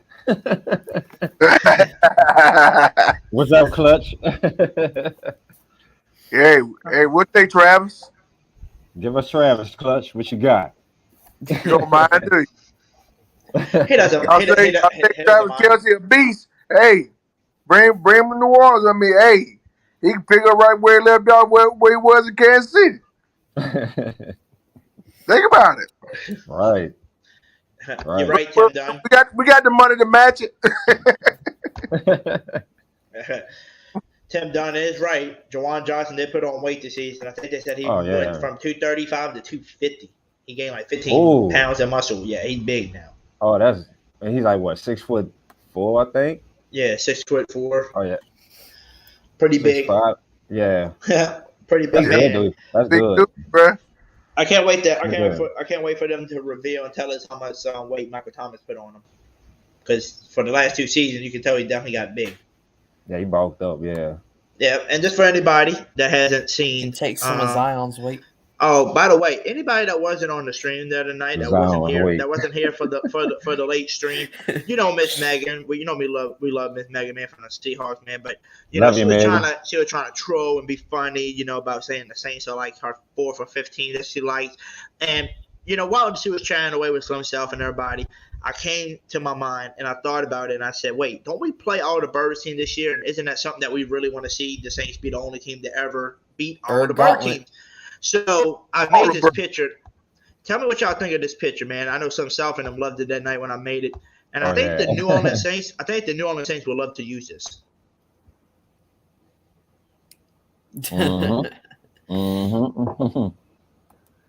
What y'all think?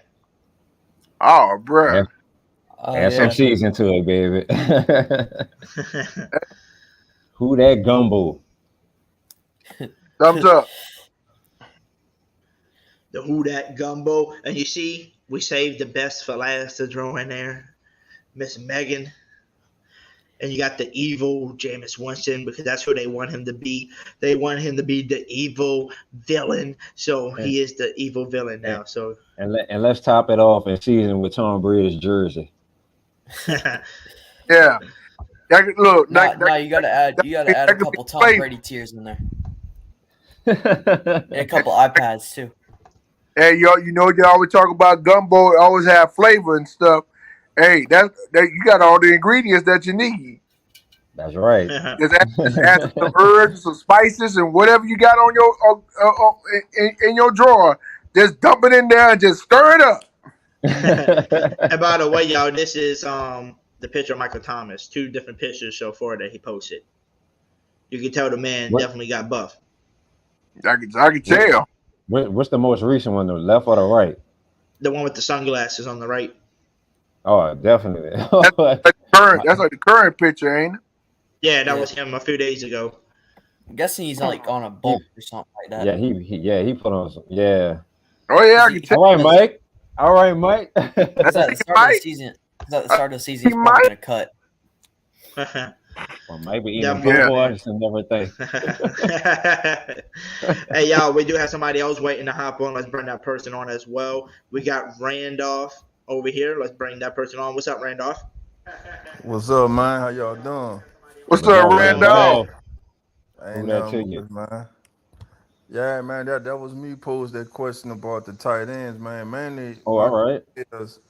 My thing is, man, doing these OTAs and this mini camp, we've been hearing about young players making splash plays or something, but the tight end position has just been quiet. Now, Adam Troutman at the end of last year, I felt he was coming on before he got hurt, Yeah. But as far as Nick Vannett, to me, if Lucas Crawl can show that he's and if he's a above average run blocker, I think he replaces Nick Vannett because Nick Vannett really doesn't offer us nothing. He was supposed to be a red zone target or a big target, but he really doesn't offer anything but blocking. Yeah. I mean, the Nick Vannett guy, when he came back, he actually did some good plays last year where he was, pretending to block and then went out for a catch. He had I think maybe 1 or 2 15, 20-yard games on those, I think 2 of them happened in the Superdome. So, I mean, he can do it, but he reminds me of, the Josh Allen. That's why they basically brought him in to be that veteran guy, to basically be there for your blocking, for Troutman and Juwan can focus on their receiving. But with him hurt last year and everybody getting hurt because of COVID and injuries and stuff, they had to put Juwan Johnson as a healthy scratch to help out on the sidelines, with the coaches and all kind of stuff, while the other players that we really needed, like offensive line or, DBs, because, Lattimore got hurt for a game or 2. So, they had to sub him out as a healthy scratch, and then you basically just left with Adam Troutman doing everything. So the poor man was doing everything for his second year, and I call it the sophomore slump year. I think that's what he had, the sophomore slump. And I think this year, with everybody healthy, with way great weapons coming back with a Michael Thomas, Jarvis Landry, Chris Olave, AK gonna be on the field. You just got all these different weapons. I don't think, they're gonna be able to focus too much on the tight ends because they're gonna be focusing too much on Jarvis and Thomas and Olave. So that's gonna open up the hole. And we forgot to mention Taysom Hill too. Yeah, Taysom Hill. Well, Dennis did say yesterday that he views Taysom as a weapon. You know what I'm saying? So he's going to use Taysom all over the field, man. He did say that in his closing press conference. Right. And what I wondered, did you guys catch? Maybe it was just me, but like everybody, I would like Quan Alexander to come back to the team. But yesterday, Dennis said that P. Werner is the starter. So if Quan comes back, I still say Werner's the starter and Quan's coming back as a backup. Yeah. I can live with that. That'll be good. That'll be good. Because I think that'll Pete keep. Warner is I think he's very instinctive. He's a smart player. He knows where to be. He can cover. I mean, when he was in the game, man, it's not like we missed that like we lost anything, you know. So and I think this being his second year, I'm not looking for a sophomore slump or anything like that. I'm looking for him to continue to grow, and hopefully he can grow into what he's been compared to a young Luke Kuechly. You know, we can only hope so. Yeah. I wonder who said Right, that. Who right. said that? Who said that? Who compared it to Luke Kuechly? Do y'all remember? Oh, that was Aaron B&G Breakdown, and there was one more person, man. Who is that? Shout out Dude? to Aaron, man. Shout out to Aaron. Oh, Man. that Hoodie Jube, man. Hoodie Jube said it. Shout out to Hoodie Jube too. Yeah. By the way, I'm gonna say on my screen real quick because Young City What up, Night Young Boy City? posted this in the chat. He posted this on my Twitter account, and I told him I would share it for him. It's all blackout Oh, uniforms. Yeah, that's nice. with a black helmet. Yeah, you put the black helmet, be all blackout. That'd be intimidating. It would be. Yeah, that's cold, Would right? be. That's tight. If I And was on the speaking other of side, linebackers, I can't wait to see DeMarco Jackson. I really want to see what he has. They're hyping him up in terms of like coaching staff and stuff. yeah, I mean they Talking said he's about him. basically the same size, same weight. You know, quick as Kawan can do it all. So I mean, they saying he's like the next Kawan. So I mean, that's why I think if Kawan just comes back in August like he did last year, signs with us, you know, plays that rotational role with Pete Warner and just stare at the field and get a little bit of glimpse of, you know, DeMarco Jackson, get a little bit of the see what he looks like in preseason and during the regular season. If you got to draw him in on a few plays to get used to the regular season to see how that goes, and just have Kawan at least here for another year or two, I think we'll be straight. Because once DeMarco's ready to retire, you'll have a guy like Pete Warner, DeMarco, and Kawan on the squad. You know, try to keep Kawan around. That'll be a good linebacking core. So I we think just gotta see. DeMario still has a ton of juice left in the tank. Oh yeah, that's what I'm saying. I think Facts. he's gonna. I think DeMario's gonna be here for at least another 3 to 5 years at the most. I say 5 years at the most.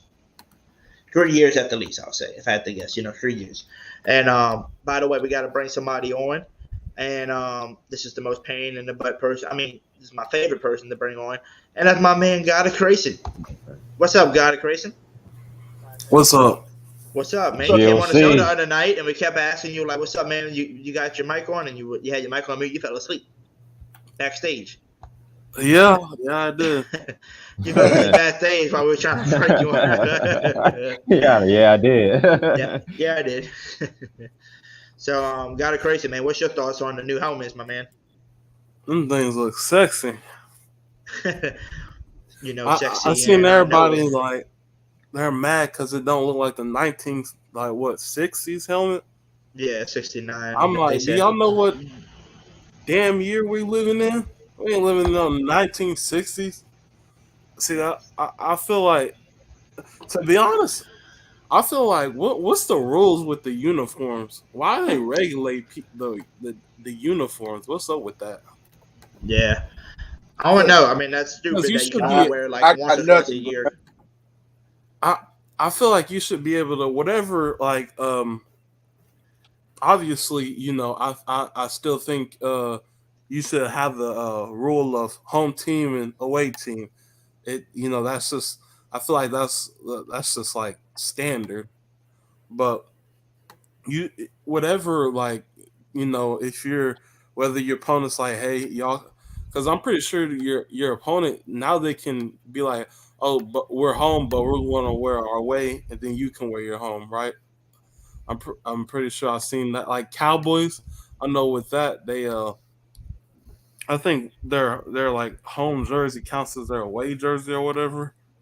And but I feel like they shouldn't, whatever like uniform you guys got, they should be able to, you know, let you like swap with anything, you know, whether that be having like all the black helmet, then color rush, you know, shirt and then like gold pants or something, they should allow you to uh switch the jerseys up, man, because uh people I don't know about y'all, but I'm getting tired of the same damn jerseys we've seen since I knew the Saints existed. Shit's cool, but like, bro, we like the only team left that hasn't switched since the early 2000s.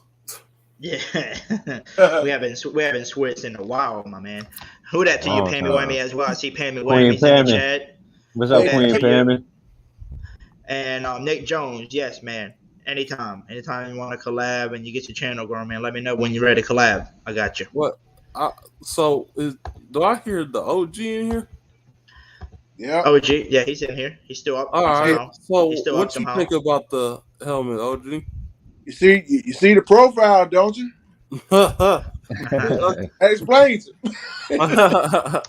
Okay. I love it. Because I seen people get hey y'all don't bring Megan in here because you know what? I seen a lot of people going around saying we just stole the idea from the Seahawks. You remember because they had the little pattern. Hoodie, It was you should bring Megan in here. It So was they can almost start like a arguing. little mohawk. And people saying, we don't really mess with the mohawk. We wanted the 1960s helmet, the all black and then the two white stripes and the gold down the middle. I'm like, it wasn't bad, but it's like, can we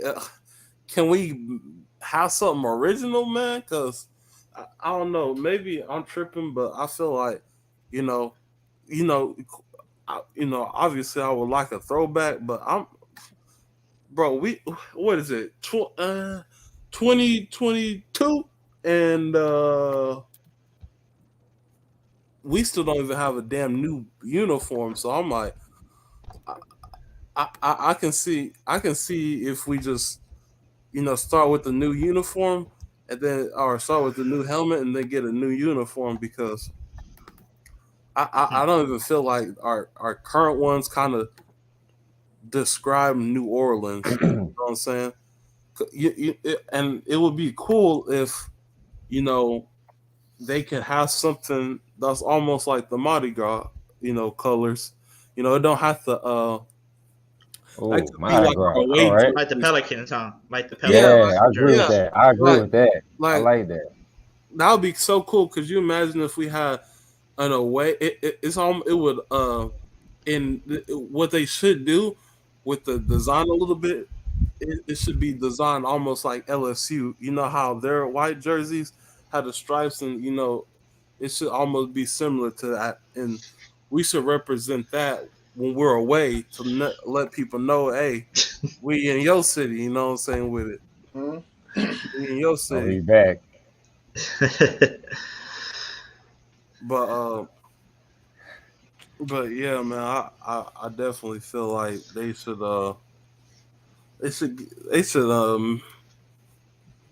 get us new uniforms, man.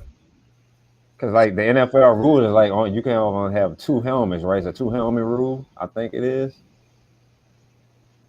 I'm not sure.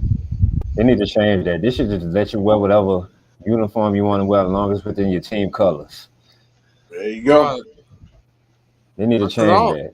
I don't see why they, what would regulate and restrict it. Cause like, I just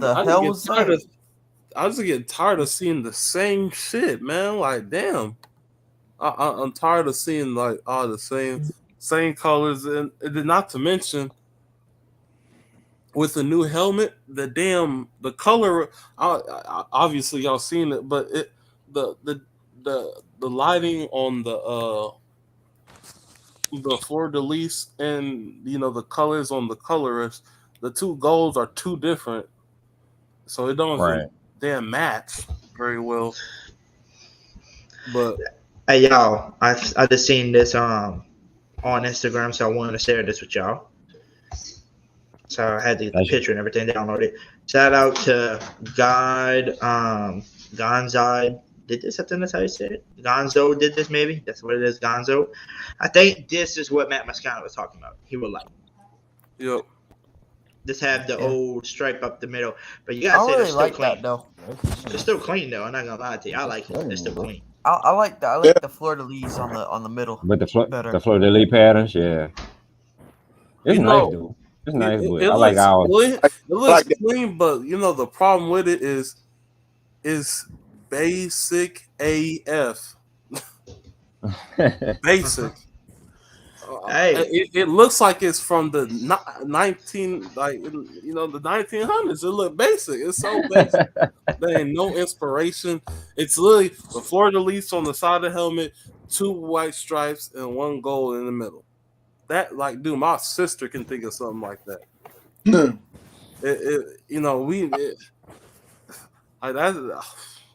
I think I know what you mean, bruh. It's plain. Wow.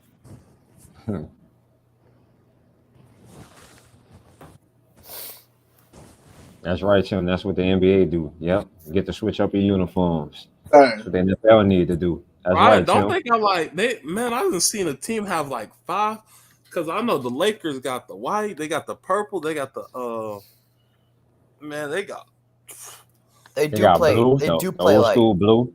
They You're do right. play like 84 something games. What does that have to do Not with the including jersey? playoffs. Well, you can only use so many jerseys in a season. Yeah, you know how many you could use?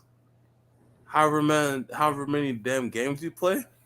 Exactly. I'm saying they play more games. Yeah. Yeah, So but they I'm would obviously saying have more we uniforms. got. I mean, I ain't seen. When's the last time we were in the color rush? I ain't seen that shit in forever. But we technically have 3. You know, the white, the black, and the color rush. And I mean, yeah, they have played more games, but like, what does that got to do with anything? I'm saying like that would require more uniforms because they're playing more games, so you'd have more variety.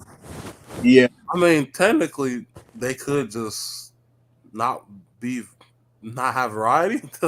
And God creation.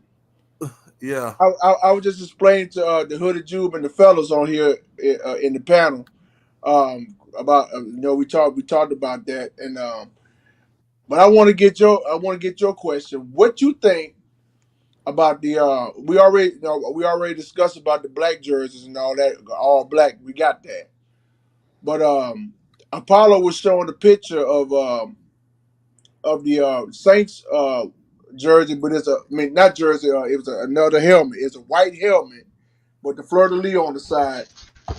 That would go perfect with the color rush jerseys, and bringing back the gold jerseys. With the gold pants, with the black on the side, with the gold helmet. I mean, what you think about that? It's that white one, right? I think I know which one you're talking about. Yeah, but that would go. Yeah, I have it up good here. with the color rush. Yeah, that would go good. Let me Personally, see. I agree, man. Like Yeah, that's anything that changes. Yeah, exactly. That shit looks hard. Like that. Real hard. That right there. That's a wow. That's perfect. That's beautiful. Those 2 right there having the all blackout. You know what I'm saying? And then the white. Like I said, you have that with the all white or the color rush, and maybe fix the. I think that kind of gold almost like the it's closer to the ones on the shirt, but have that in like a Mardi Gras uniform. Oh, that'd be nice. That would look good. Hey, Hoodie. I do like the white one though. Yeah, what's up? Let me ask you this, man. Did y'all catch what Dennis said about Bryce Thompson? How he's been actually playing safety, corner, and nickel. So with that being the case, do you guys think there's a chance that we move Bradley Roby this season before the start of the season? Since we drafted Alante Taylor. I feel like there's a chance we drop him. Well, I wouldn't want to do it. We gave up a 3rd round draft pick for him. I mean, that's cool, but I mean, he hasn't produced really like a 3rd round. Well, I'm not gonna say he was bad. It's just that. Oh yeah, matter of fact, it was a 2nd round, huh? Damn. He couldn't get on the field, Mr. Adebo is handling his business. But and personally, I think Adebo has taken it personal that they drafted Alante Taylor. Because they're working out together. I understand they're working out together. We can work out together, but that don't mean I ain't gonna try to keep you on that sideline. You know what I'm saying? Yeah, I mean, Alante Taylor's more why the would safety. you work out with somebody if you didn't want to? Then that Like, would be they're contradicting. sharing skills and stuff. Right, he's telling him how to get better. So I mean that's kind of counterintuitive. That's called being a teammate, man. Iron sharpens iron. Right. So look at salty. I'm not Tannehill and Malik Willis. Tannehill doesn't want to. Right, that's Malik yeah, Willis. nah, that's salty. Yeah, that's low down right there. That's real. Good night, Mr. Jerry, man. Tell everybody good night. Night, y'all. Night, Jerry. Night. All right, OG. Hey, Hoodie, before you go, I got one more question, bro. If you Yeah, can. what's up? Yeah, Hey, we man, got all night. Just some quick advice, man. I started my own channel like 2 weeks ago, man, and you're one of the people that I've been watching. And of course I'm part of the family that were cute now. But you're one of the people I've been watching since you started your channel last year, man. And just let me say, you're one of the people that inspired me to go ahead and start my channel, man. I respect your grind, man. So, like, I was just wondering if there's any advice you can pass on to me, man. Yeah, I appreciate you. And I'm glad that I am inspiring some other people because, other people said this as well to me before. But the only advice that I can tell you is that it's like what I did. I looked at all the other YouTubers, Big Q, Aaron, TJ. I went and looked at their podcast and I was listening to them. And then I started looking at the analysts, right? ESPN and them and hear how dumb they sound. And I was like, dude, I want to start my own channel. And because I know more football than what these people know. And it's crazy. And I started looking at all the same YouTubers around, like I said, Big Q and all of them, and started listening. And I said, okay, what can I do if I start a channel? What can I do to be different than all of them? Well, they open up their lines, here and there for people. I open up my lines every night when I go live. So that's something different, right? Because the crowd and your subscribers want to react with you. They don't want to just be there listening to you the whole time. Exactly. They want to talk with you. So that's one thing I did that was different than most people. I like to do giveaways, man, just to give back to my community. I'm not a person that's gonna, say, you gotta be here, a certain amount of time, per week or whatever. Whenever you're here, you're here. And if you subscribe, you subscribe. And when I do my giveaways, you still have a chance to win no matter what. You could have just joined today and you still have a shot. You just want to give back to those who really care about your channel and, do that. And that's why a lot of people on this channel is taken care of, got a creation on here, won the giveaways a bunch of times. Derek L and Caleb are the newest ones that won the jersey giveaways. And once we get those jerseys in, I'll order them and I ship it out to them. We're going to have to order another jersey soon and pick another one. Remember, because Jarvis Landry came home and I told everybody we'll do a Jarvis Landry jersey. So I got to pick a winner for that. So, that's some other stuff that I do. And basically, another thing that I can say is just be consistent, just constantly do it over and over, even if the crowd ain't watching, you just keep doing it. And basically somebody told me this, like I'm a server, right, at one of my jobs. And somebody told me this the other day, not the other day, it was about a few months ago, made perfectly sense. He said, what makes your channel grow even bigger? And I said, what's that? He was like, basically, if you have one person watching in your chat, or zero, because you just started. You got nobody watching. He said, talk and act professional like if you have thousands of people watching you. Because when people are saying, damn, he knows what he's talking about, if he sounds professional, just like he knows what he's talking about, I'm going to have to check out his live. When he goes live, I'm going to have to check it out. And when we go live and they like, damn, I'm the only one person in here, and this dude sound professional. I can't wait to hear what he sounds like when he's got thousands of people watching. And it's So funny. it gets people. Plus, it's funny you say that, man, because I went live tonight. You know what I'm saying? And I just got in my own world. You know what I'm saying? Yeah. You know, like the first time I did it, I ain't gonna lie, I was nervous as hell, and it didn't come off right. You know what I'm saying? But my family, you know, I got my family backing me. They're pushing me, man. It was just like, just be you. You know? Amen. And man, I love my Saints. You know, I cradle to the grave, man.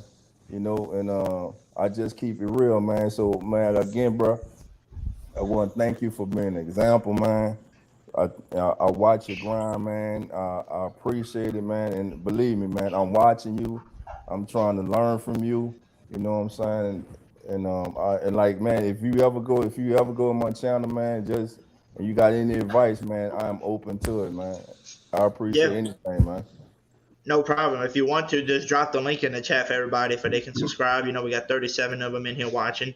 So they can, you know, click that link and I'll click it as well and subscribe for you already. You just got to put the link in there for us so we can know, you know, what the channel is and stuff. So we definitely got you back. Okay, how I even do that, man? That's I knew. So what you'll do is go to your YouTube channel and you will go to, you're doing it on your phone or on your laptop right now?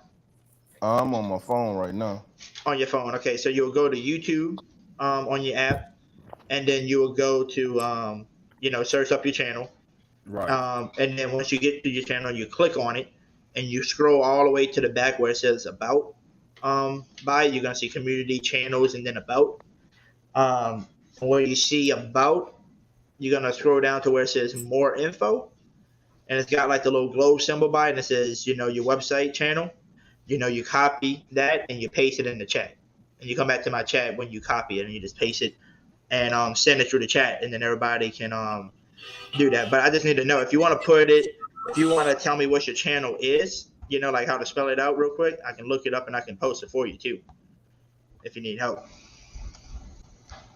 Hey, plus don't ever disregard the fact that the internet is controlled by outside sources. So until you get those 1,000 followers or whatever, it's going to be tough to captivate an audience. And that's just the grind you go through, you know.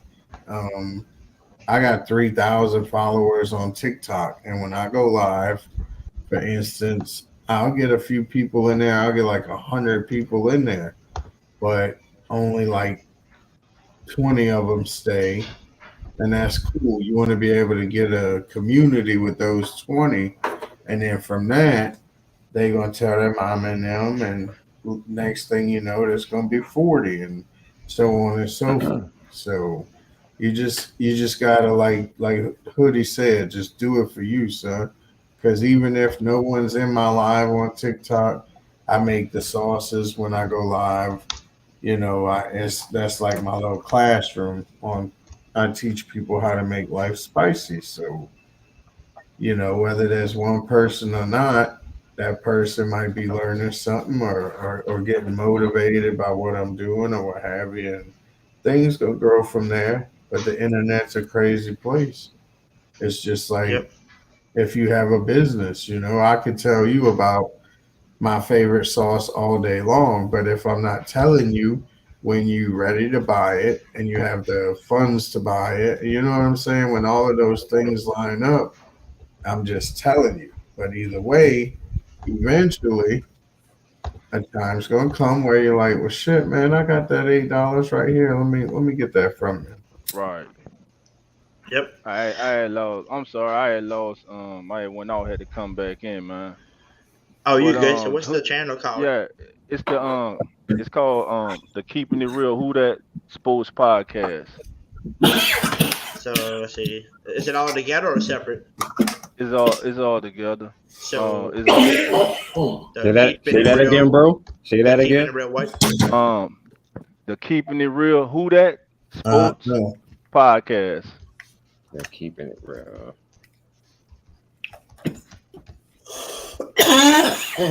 Let's see if I can find. So let's see. So it's the Keeping It Real Who That Spoke podcast? Sports. Oh, sports. SPORT. Okay. Yeah, Okay, my bad. You good? I thought you said spoke, but I got you. Sports. Damn podcast. asthma.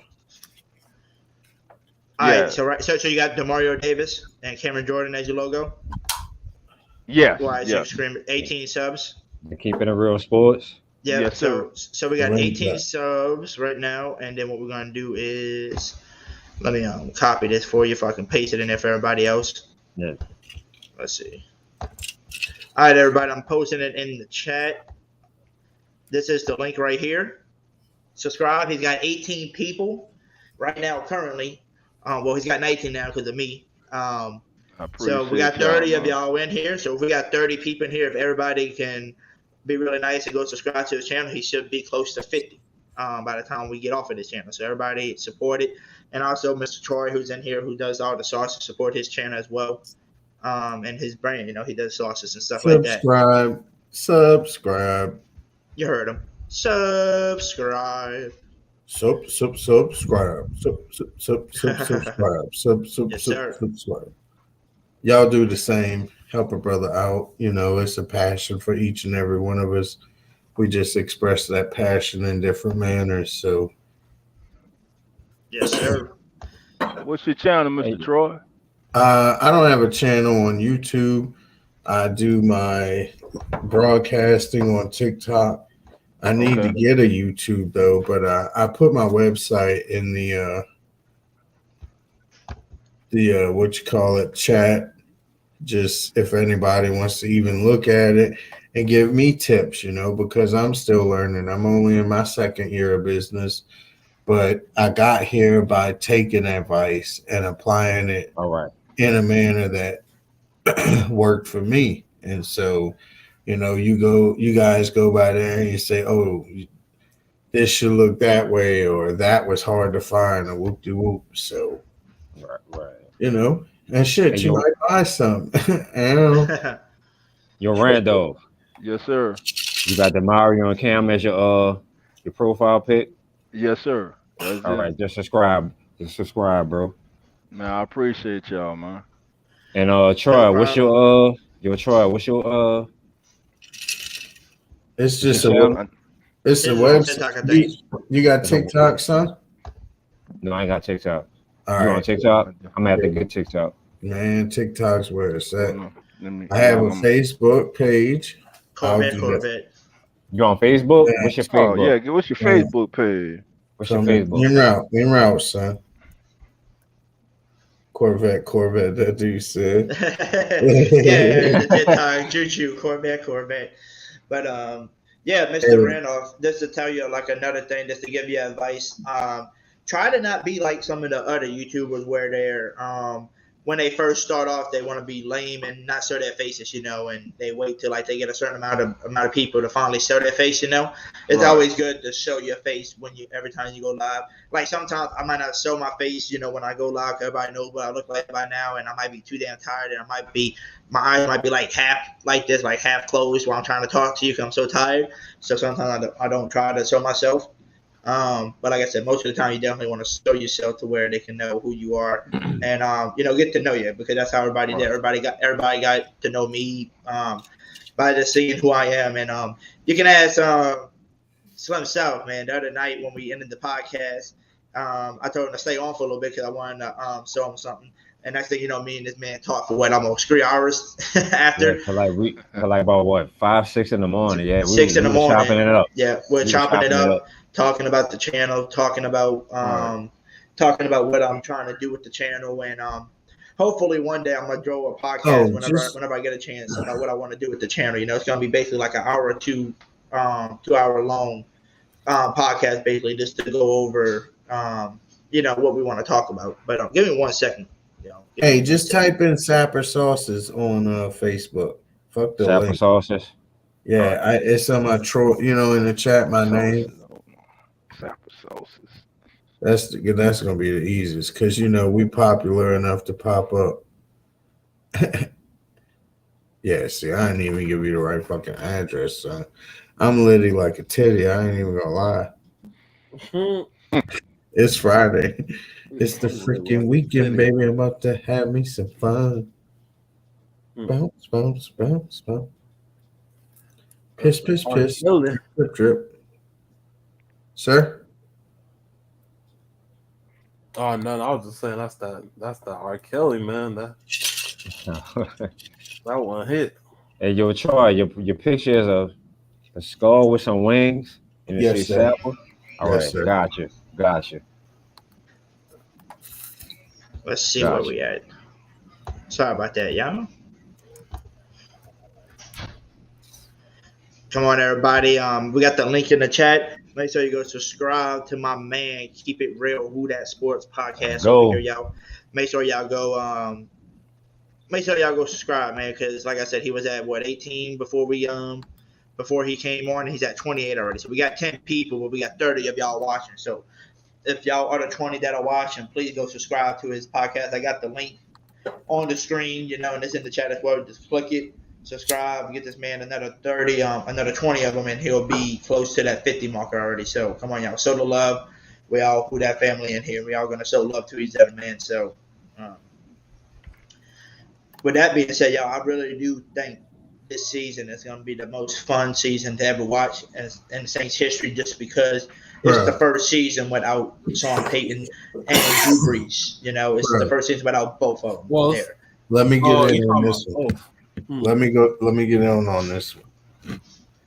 You can already tell how relaxed the atmosphere is. And Dennis Allen mentioned it himself. That they've been running a more relaxed practice.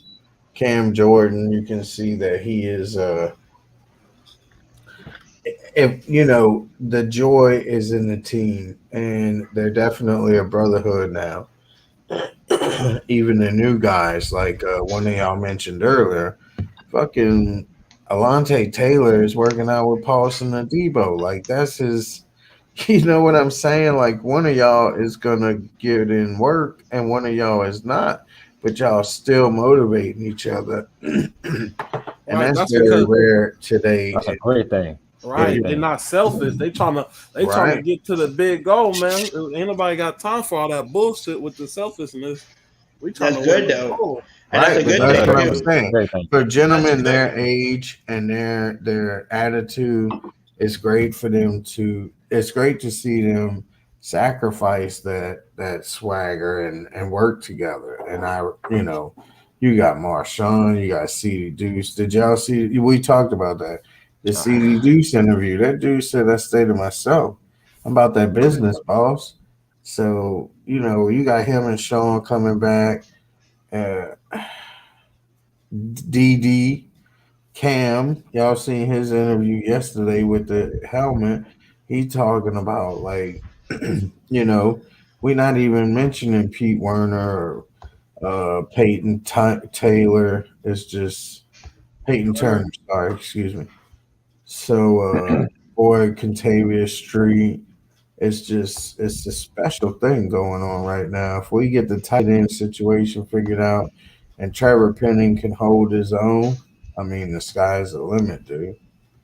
I Black wanna. to the Super Bowl. I definitely want to piggyback off that, since I feel like with the whole you can tell what it's like in that locker room, especially with the CD interview, man.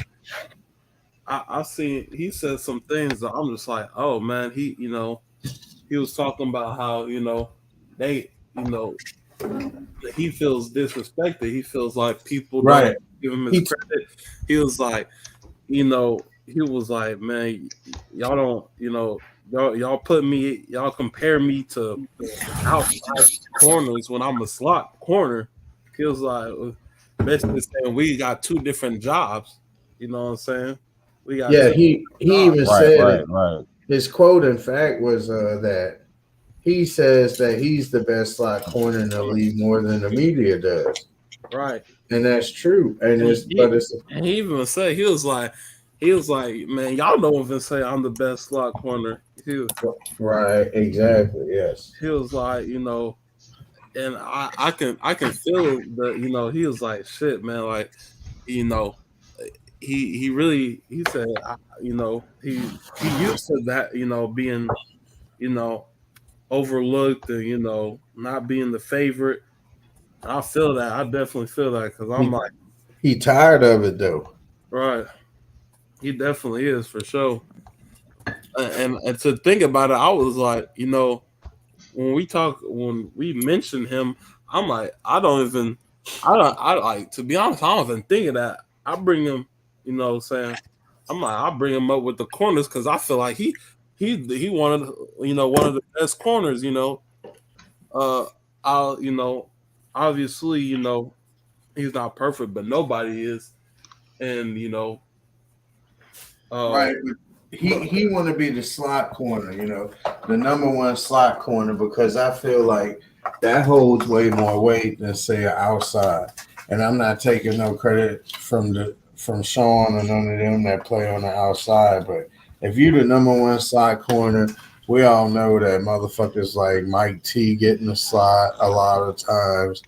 Fucking Tyreek Hill, like you covering the dog, the guy who could bust it open, basically. Maybe not always, but you're gonna get people like who the hell we had. You're gonna get a lot of White route runners. I know that for a fact. You're gonna get a lot of route runners. Right. But I don't. That's a good debate. Because that inside is important, and you do need. You can't give up those yards easily, but you never want to have nobody outside. That's when you get really ate up. I guess what I was trying to say is like more of the agile, guys play in the slot, whereas you could get just a burner, a dude that's a burner to play on the outside. And more so, shifty dudes in the inside. I got you. right, he feels like he's so athletic that he's the most athletic and deserves credit for it because he ain't covering, dudes like Nicole Hardman in Kansas City. You running deep down the field. Jalen Waddle, he did run some good routes, but you know what I'm saying? Those kind of dudes. You covering dogs like fucking what's your boy in Buffalo that killed us in Minnesota? No, he don't. No, he plays outside. He don't play. He don't play in the slot. Marshawn will be covering him. You talking about Stephon Diggs? Stephon Diggs don't play in the slot. Shit, I thought they all moved inside from time to time. I mean, occasionally, but that's usually Cooper Kupp. He play in the slot, right? That's like a specific. You said who? Cooper Kupp. Cooper Kupp? No, he plays on the outside. He on the outside. Yeah, outside. A lot. Your number one receiver is usually more than likely going to be on the. See that's the thing is a lot of number one receivers are going to be on that outside, and I felt with CD, I'm like I fuck with him, but at the same time when it has been huge competition like a Chris Godwin, he's getting dunked on. You know what I'm saying? I remember our last game, the game that Chris Godwin got hurt. CD was not stopping that man. CD was getting shit on. You know what I'm saying? And it's like shit. I gotta keep it real. I'm not about to sugarcoat the shit because you was we need you to be able to lock that type of nigga down because to be honest, he's the only one that usually do work when we play against him. It's like if nobody shows up on that damn field, his ass is gonna show up, and when his ass shows up, then that's when he eating. Oh, they gonna have to start paying attention to him. Oh, now we about to go. Mike Evans. Oh, now we about to go to Gronk. Oh, now we about to run this ball. You know what I'm saying? So it's like we know when there has been competition at that slot position, he really hasn't been that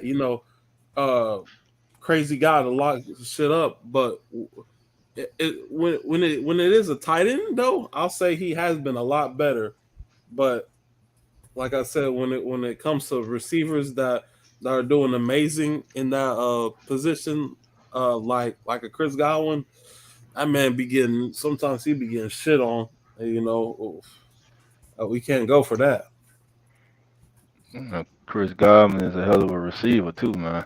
Yeah, You know, No, he, but who cares you know, about I know, I understand that, but I'm gonna tell you this old saying: they get paid on the other side of the ball too. You know what I'm saying? Oh yeah, that's a fact. You That's a know, fact. so it's like, but I understand. I know what you're saying. That game he was, you know what I'm saying? But he wasn't really holding his own against him. You know, I could see if it was back and forth. You know, but it was like Chris was just dominating him, man. Yeah, exactly. Like And, he's and, like and he's not like to a number mention, he one. was He's a number dominating one the receiver. inside the whole time. I don't even think he didn't even get killed on the outside. I could see if he was switching it up, but Right. no, it was the crossers. It's like, damn, man, if you're gonna be the best slot corner, my guy, you in the slot to stop that shit. So stop that shit. No offense to him, but I'll give you constructive criticism. I ain't about to kiss your ass because you're on the team. Oh You know no, what I'm man. saying? I'm gonna keep it real with you, bro. I was like, damn, I'm like, shit. If you can't even see that shit, then ain't nothing we can tell you, because you know what I'm saying. Like, we must have saw two different games, because last time I was when I was watching the game, nigga, I was the happiest when that nigga went out, because I was like, he was fucking killing us.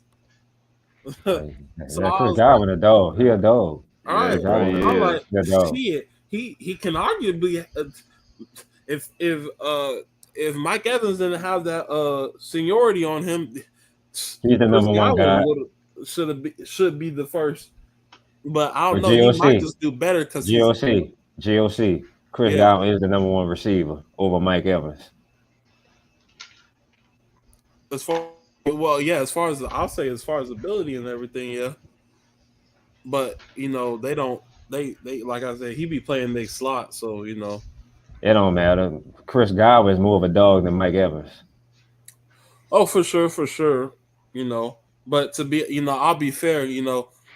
Mike Evans allows that to happen. You know what I'm saying? Because when you with the team, you always gonna be looking at Mike Evans, and then it's like, okay, then we gotta worry about Godwin, and having that threat of Mike Evans, especially he's so consistent, man. Even though he's on the Bucks and everything, I will say, before that before that whole ass nigga that wears 12 came to that team, you know what I'm saying? That was a respectable team, to be honest. Even though Jameis was getting so much flack, people don't mention the fact that he could have been careless, air quotes, with the ball, but he was getting them wide receivers paid, man. He was making them dudes look like crazy, and Passing for 5,000 yards. and people fail to realize that, okay, if he was so shit, then why is he making his receivers look so good? And I find it funny how he doesn't get no credit for that offense, but then they want to say it's the same. It's the same team, even though you could tell a blind man different, man. Him just hearing the games, he could tell you that's a whole damn different team. But I'm definitely looking forward to this year, man. And I told y'all, man, I got us going 15-2. I feel like there ain't nothing that's holding these boys back but themselves. I don't see why we can't be a part of that top competition. There's there's nothing stopping us, man, from going where we want to go but us. Excuse me. What's up, Megan? Hey guys, sorry I'm late. I just went to a baby shower, not my own, before you say it. But thought I'd jump on for a bit. Ooh, we hope it's not your own, Megan. Not a You having a baby? Listen, gents, if it is mine, it's the Immaculate Freaking Conception. But in a bit of Seahawks history, you can see that I've changed my photo to our late, great owner and Bears namesake. 25 years ago, Washington State voters and that fine gentleman voted to keep the Seahawks in Seattle. 25 years ago. And if you can't tell who that is, of course, Paul Allen. Paul Allen, yes. Paul Allen. So, yes, 25 years ago. I didn't actually realize that. Hey, let me piggyback off of what y'all was saying a second ago. What was it? About 15-2. I see us more about maybe 12-5 because simply for the fact AK could get suspended, May could get suspended. You know, that's two. Oh, May. Well, May is definitely getting this. He getting a suspension. It's What's May getting suspended for? We all know what AK is. DUI. Another DUI. So it'd be like 2 yeah. weeks. It's AK might get suspended. We don't know. People keep assuming it's 6 damn game, but I'm like, everybody just. Yeah, I mean, they might not. They might not. But the point is, those things can make us stumble because they either going to be just getting in the mix. AK shit has been delayed till August. So they're going to either just be getting in the mix or they're going to miss the beginning of the mix. And that could make us stumble, even though the toughest part of our schedule is right in the middle. Coming back from injury, us trying to figure out the tight end position. That's fair. No, I don't think. I think no. Queen Pam said no. AK will get suspended. I agree with you, Queen. Roger Goodell I just don't like that dude. He's going to suspend. I don't like Goodell. Is it just me, or does Goodell sometimes get a set on a player, say AK, and think I'm going to make an example out of him? But if somebody else did exactly what AK did, I'll let them get away with it. Like, is that what he's like, or is that just what I? Well, he's embarrassed. You know what I mean? Like, because he seems biased against certain teams, where as the commissioner, you think he'd be unbiased over all teams. Hell no. No, Goodell is embarrassed about shit like the Ray Rice thing. You know what I'm saying? He suspended that dude for 2 games, and then the next thing you know, your boy was clocking old girl in the elevator. All right, bro. He gonna try and be hardcore now, and we all know he absolutely hates the Saints. Yeah, so that's what I'm saying. Like, he's got a bias against you guys. To me, yes, there's no doubt about that. And then why not hit us hard right when we're trying to come back from a big transition without Sean? Look at what he did. Sean suspended that dude for the whole year for the same shit that other teams do. That's what I'm saying. So I'm not imagining unheard of. I'm not imagining that Goodell's got a bias towards the Saints. Like, that is an actual thing that happens. Oh, that's a fact. Right. Okay. He hates because the to Saints. me, and maybe I'm spoiled with our administrators down here, and I'll use rugby as an example because I'm a couple of hours away from our grand final in the rugby. The people in charge, like the referees, the bosses, have no bias. They might have their favourite teams, yes, but they won't show bias to those teams. Where Goodell, to me, is if you looked at him sideways, he'd have it set on you and have a bias towards you and your team. Am I wrong in saying that, or is that's just how it appears to me? Does that make sense?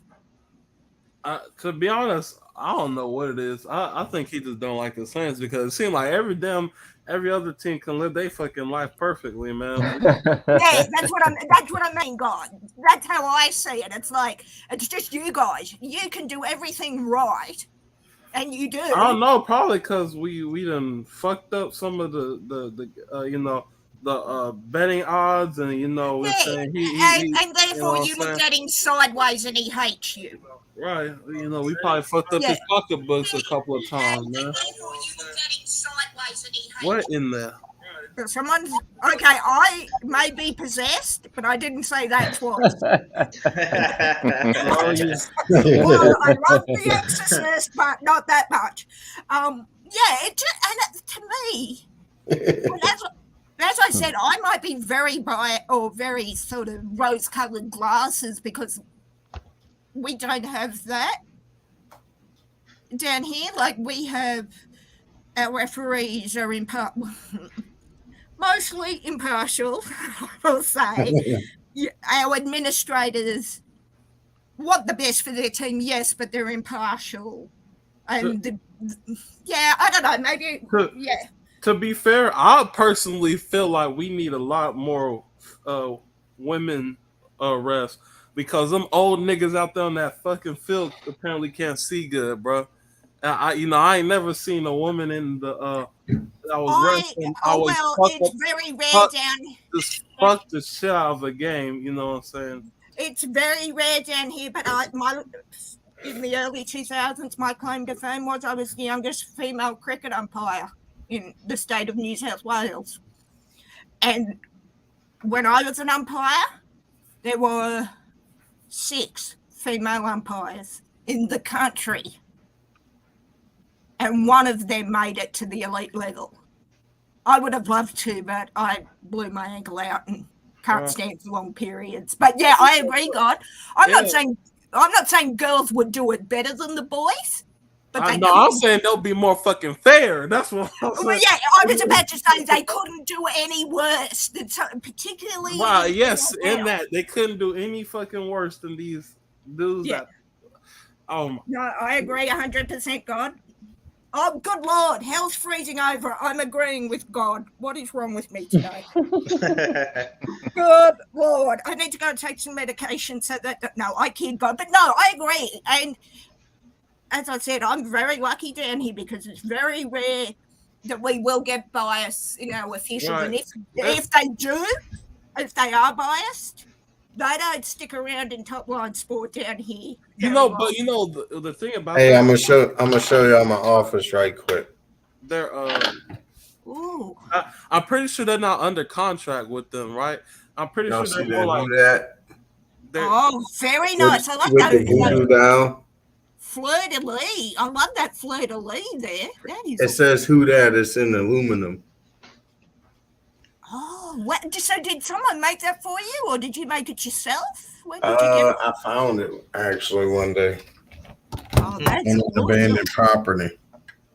Wow. Oh, great! Hey, possession is 9/10 of the law. You found it. You keep it. Yeah, the little. I don't think the thing I did does it justice, but it's made out of like the what's that shit? With the little. Damn, bro, it's got like the little diamond things on it. You walk on it. Oh, I know what you mean. Hey, look what I got the other day, fellas. What is that? Zoom in. My boy Tim said Goodell hates Peyton, not the Saints. What y'all think about that? I hope he did right. I hope you're right. I hope you're right. Exactly. I ain't got no problem. Shout out to Tim Dunn. I think he might be right, Tim. Hang on, Tim. He hates Peyton. Peyton's gone. Goodell still hates the Saints. I mean, we don't know. He hasn't done nothing to, No, but I'm saying, I think he might be right, though. What Tim's saying may be truthful. I'm not disputing what he's saying. But hang on. Peyton's gone. Watch what Goodell does re-AK and tell me he doesn't hate the Saints after that. I mean, you're right. That's going to be fair. AK does deserve a damn suspension. I'm not saying AK should get away with what he's done, fellas. But my test for what Tim's saying, and I'm not disagreeing with Tim, that could well be true. If he only hates Peyton and not the Saints as an organisation, okay. Watch what he does and how he reacts to the Saints after what the hell happens with AK, then we'll have that discussion. I don't think he can say it now because if he hates Peyton, Peyton's gone. Therefore, he should love the Saints again. No, I want to say love, man. Yeah. Well, okay, be more friendly to God, perhaps. I would agree with that. I would agree with I that. don't care if he like- I'm not he disagreeing with just you, needs to Tim. not hoe us. That's it. I don't give a I'm damn. not if he likes disagreeing with us. what you're saying, Tim. I'm reserving judgment to see how he reacts and what he does to AK before making my call on that. But it's probably fair. There is probably an element of dislike to Peyton. But I'm holding my judgment till we see what happens in August or whenever the hell AK gets sorted. So, as I said, Tim, there could be a hell of a lot of truth to that. I'm not disagreeing with you, brother, but I'm just saying pop the brakes, see what happens with AK, then make the call. You know what's crazy? I watched that cheat the ending of that Chiefs. Bless you. Thank you, David. Thank you. That's how I know y'all love me. I watched one of that Chiefs and Bills games last year, right? And I'm looking at this shit. I'm like, damn, man. I'm like, ain't no way they got us going fucking 7 and 10 and 8 and 9. When I'm like, Bless you. Again. When there's a whole bunch of, they had the Bills had like I think they said the number one they had the number one defense in general, and them boys gave up. I think they gave up 2 touchdowns and a field goal within probably 4-5 minutes. Like, you know what I'm saying? And I'm like, there ain't no fucking way they don't got us, going crazy. I was watching something on YouTube. Now, I know the Seahawks are going to have a shitty year this year, but I think it was some idiot on ESPN. I think it might have even been our dear friend Stephen A. Smith, who had the Seahawks. Okay, shitty year that we will have. Had the Seahawks 2-15. Now we're going to be pathetic this year. Let's face it. 2-15. Possibly. You don't know that. You got to wait and see what you see on the field. Look, That's it just a could happen, but prediction. he was adamant that the Seahawks, with the way they drafted, Megan, is going to be that way. Megan, I love you, Megan. I love you to death. You really listen to Stephen A. Smith and his opinion? It was like, I love you, Megan. Do you really listen to him? As soon as I saw it, I was like, I'm not killing brain cells today without alcohol. As soon as I heard 2-15, I'm like, Megan, no, I like my brain. Megan, I love you, right? So I'm gonna go ahead and say that's definitely a possibility. It's a possibility. Y'all gotta. I remember seeing y'all schedule. That shit is not light work. That's I know, but the fact that he was so adamant that the only way the Seahawks could have a season was I don't care if that's what it ends up being, God. But before we've even played a game, he said the Seahawks will have 2-15. I mean, they do that with it. I mean, that's and then I realized in general, because no. He had all these projections up and all the analytics and all of that. When I saw the name, when I read, because I was half asleep watching it at 3 this morning, when I realized I was watching Stephen A. Smith, I thought, wow, that's 10 minutes of my life I'll never get back. And wow, how many brain cells have I just killed watching this? Now, even if I'm being bad, Baker, them y'all definitely ain't going no damn 2-15. No, but it's just like, okay, we're gonna have a shitty year. 3-14. Yeah, I'd go with that. Like 2, and he was so sure, and I'm just. Well, like, then, I mean, how bad is that? If you think y'all can, that's what I'm saying. It's like, wow. Okay, firstly, you haven't even given us a chance. You've written us off without giving us a chance. 2, it's Stephen A. Smith, so why the hell am I even killing brain cells watching this? And 3, why do I even care what Stephen A. Smith thinks, you know? But yeah, it's just like, well, it'll be nice when we go 4-13, or I don't expect that I we're think going 5-12. 5-12, 6 5 and 12. 11 at best. That's a good damn season. Yeah, for 5 Look, and 12 for Drew 12. Drew Lock is not as bad as people make him out to be. Plus, I don't know you. We've just met, but I like Hoodie. Who is this fine gentleman in the red hat? Because I like him. He's speaking sense. Unlike the one above him. Love you guys.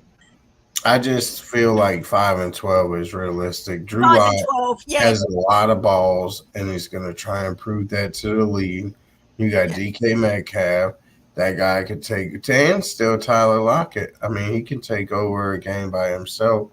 DK can. The defense, I don't know, bro. We'll see. Very suspect. But at the same time, to say 2-15, that's just disrespectful. That's deep. I mean, somebody gotta get fucked up. You know what I'm saying? Oh yeah, no doubt. That was my point. It wasn't the fact that it was 2-15. It was the adamant nature of him saying it's 2-15. It's like, give us a goddamn chance to prove. Now, if you ultimately end up being right, Stephen, okay, I'll eat crow. I'll eat Seahawk gumbo and eat crow. Hey, we ate Seahawk. We ate Seahawk gumbo one time. Couple times. No, it's an ongoing joke with the boys tonight. I will eat crow, Seahawk gumbo, and look, even tossing some Ravens gumbo for it, fellas, if that's what it is. But it's like, give us 2 games, or give us a couple of games to prove it to you. Either way. But it's like, no, they will go 2-15. Beg your effing pardon? And as I said, as soon as I realized who I was watching, it's like, you know, to be fair, you know, I can't even. Shit, I can't even. I mean, y'all got a tough schedule, you know. And we're traveling. Y'all got a tough division. Well, and the fact, God, can I throw in that we're traveling just under 40,000 miles? The next most miles that will be traveled by someone in our division. But 14,500 miles. Think about I'm not using it as an excuse. If we suck, I'm just saying they are the facts. Think about this. You got Arizona, who is in shambles. Nobody knows how that's going to I'm looking for. They're not. You know, I'm looking forward to their Arizona situation in week is. 6 for one reason, at home at Lumen, because if we beat them, I get bragging rights till the next time we play them with my brother. That's the only reason I'm looking forward to it. Okay, now let's look at San Francisco. You got Jimmy G, who's still recovering, and Trey Lance, who's unproven, plus, you know, a wide receiver core that's could be somewhat suspect. You got one really good player on defense. I mean, they could fall off. They could lose a couple games they should have won. And then who else is in that division? The Rams. Seattle, Arizona, the Rams. All those teams you just named are considerably better than them. So. And the Doesn't take Seahawks? much to be better than Seattle this Oh, yeah, year. no doubt. Look, I ain't saying they even have a chance to win the division. I'm just saying. I'm not saying that. I'm not saying you are saying that. I'm just saying, like, I would like even with you know question marks all over the as far as Arizona and the 49ers, even with their question marks, they're honestly still in a better position than the Seahawks are. Oh yeah, 100%, God. Seahawks don't even, you know, Seahawks don't even like they their identity has changed because they go from being a very lethal offense. They go from being a great defense and then they lose that and to being a great offense. Yeah, but their leader. Hang on, God. I'm losing your train of thought here. You're saying that we've lost defense. teams do that. Some perform better as a result, and do what they need to do. I'm not following what you're meaning by that train of thought, dude. Can you explain it a bit more for me? That's the fact that y'all lost having a good defense, and it takes defense to No, win. yeah, okay, yeah. I mean, I don't know I don't know a single team that was great defensively and then was all right or bad offensively, and that was Yeah, okay, I see what you're saying now. Yeah. No. Yeah. So it's like y'all haven't. To be fair, y'all haven't gained anything for anybody to push y'all up on top of the pedestal. Yo. And I would say that we have never said that we are back on the top of the pedestal as well.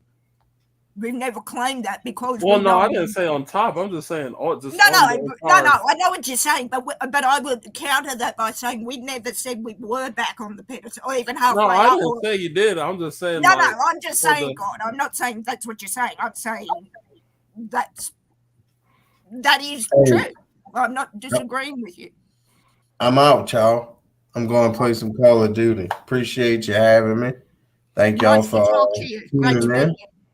Yes, of course. I'll be back. We met before, but I'll be back. I'll look forward to Thank you, Hoodie. I think Hoodie's gone off for a minute. Right, yeah. But yeah, man. Good. He gone. But it's going to be an interesting year, and I don't think in the 12 short years I've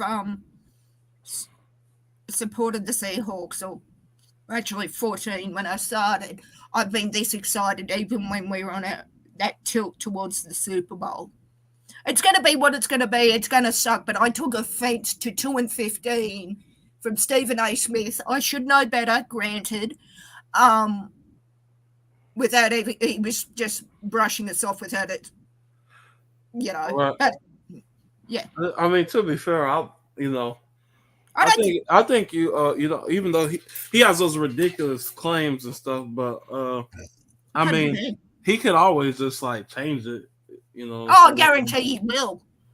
I I don't blame nobody for changing it. I mean, it makes sense. Why would I'm saying, like, if you're, I guess, God, I would say to you regarding that, if you're going to slate us by saying 2-15 before this, this far out from the season starting, stick with it, even if we somehow, you know what I mean? It's like have the courage. I wouldn't.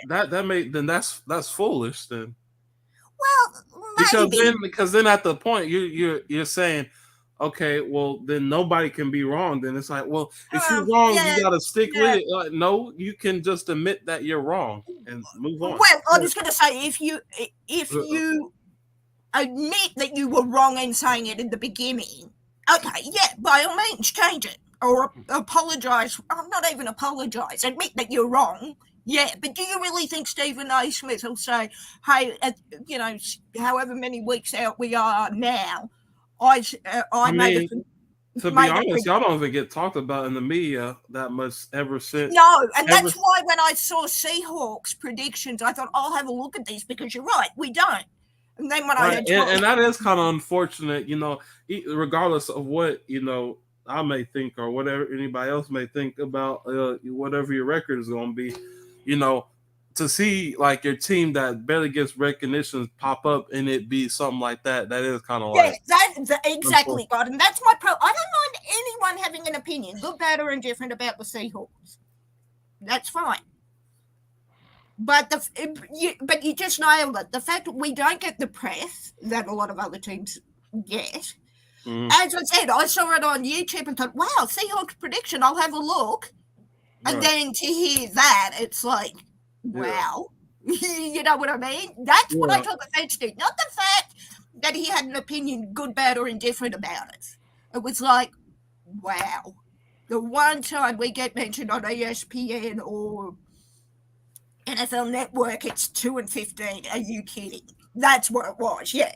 Yeah, that's what we got to go through the same thing. They, when they talk about us, they say, oh, we're going 8-9, and possibly even worse than that.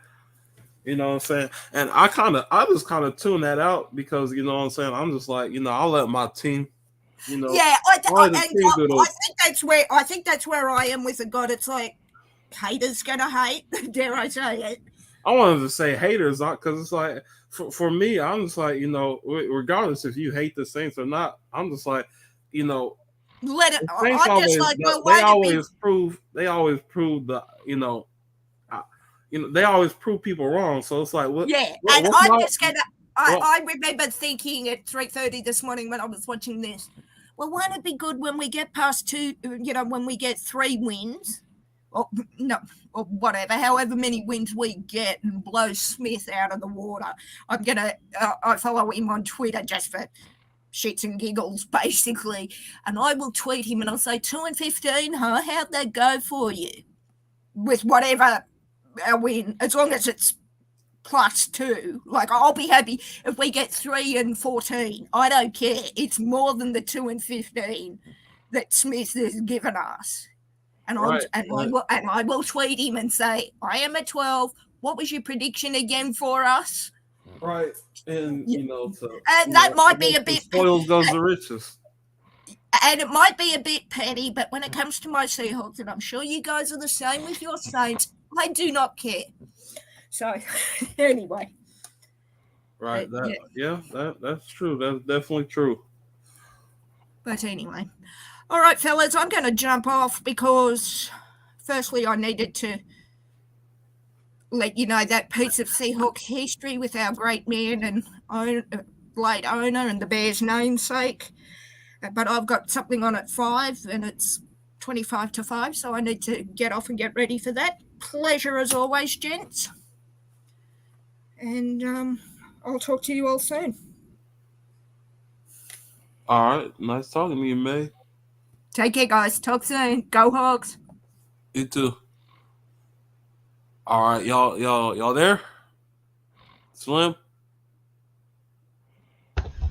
Yeah, I'm here still. I'm on mute right now trying to fix something. Oh, okay. Oh, I'm gonna read some of these comments, They masked up. I see your comment. Josh Facts Adebo will shine in 29. That's my dude. I predict he be our starter. When we drafted him, people laughed at me.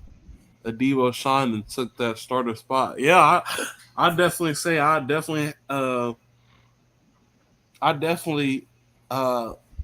was defending him.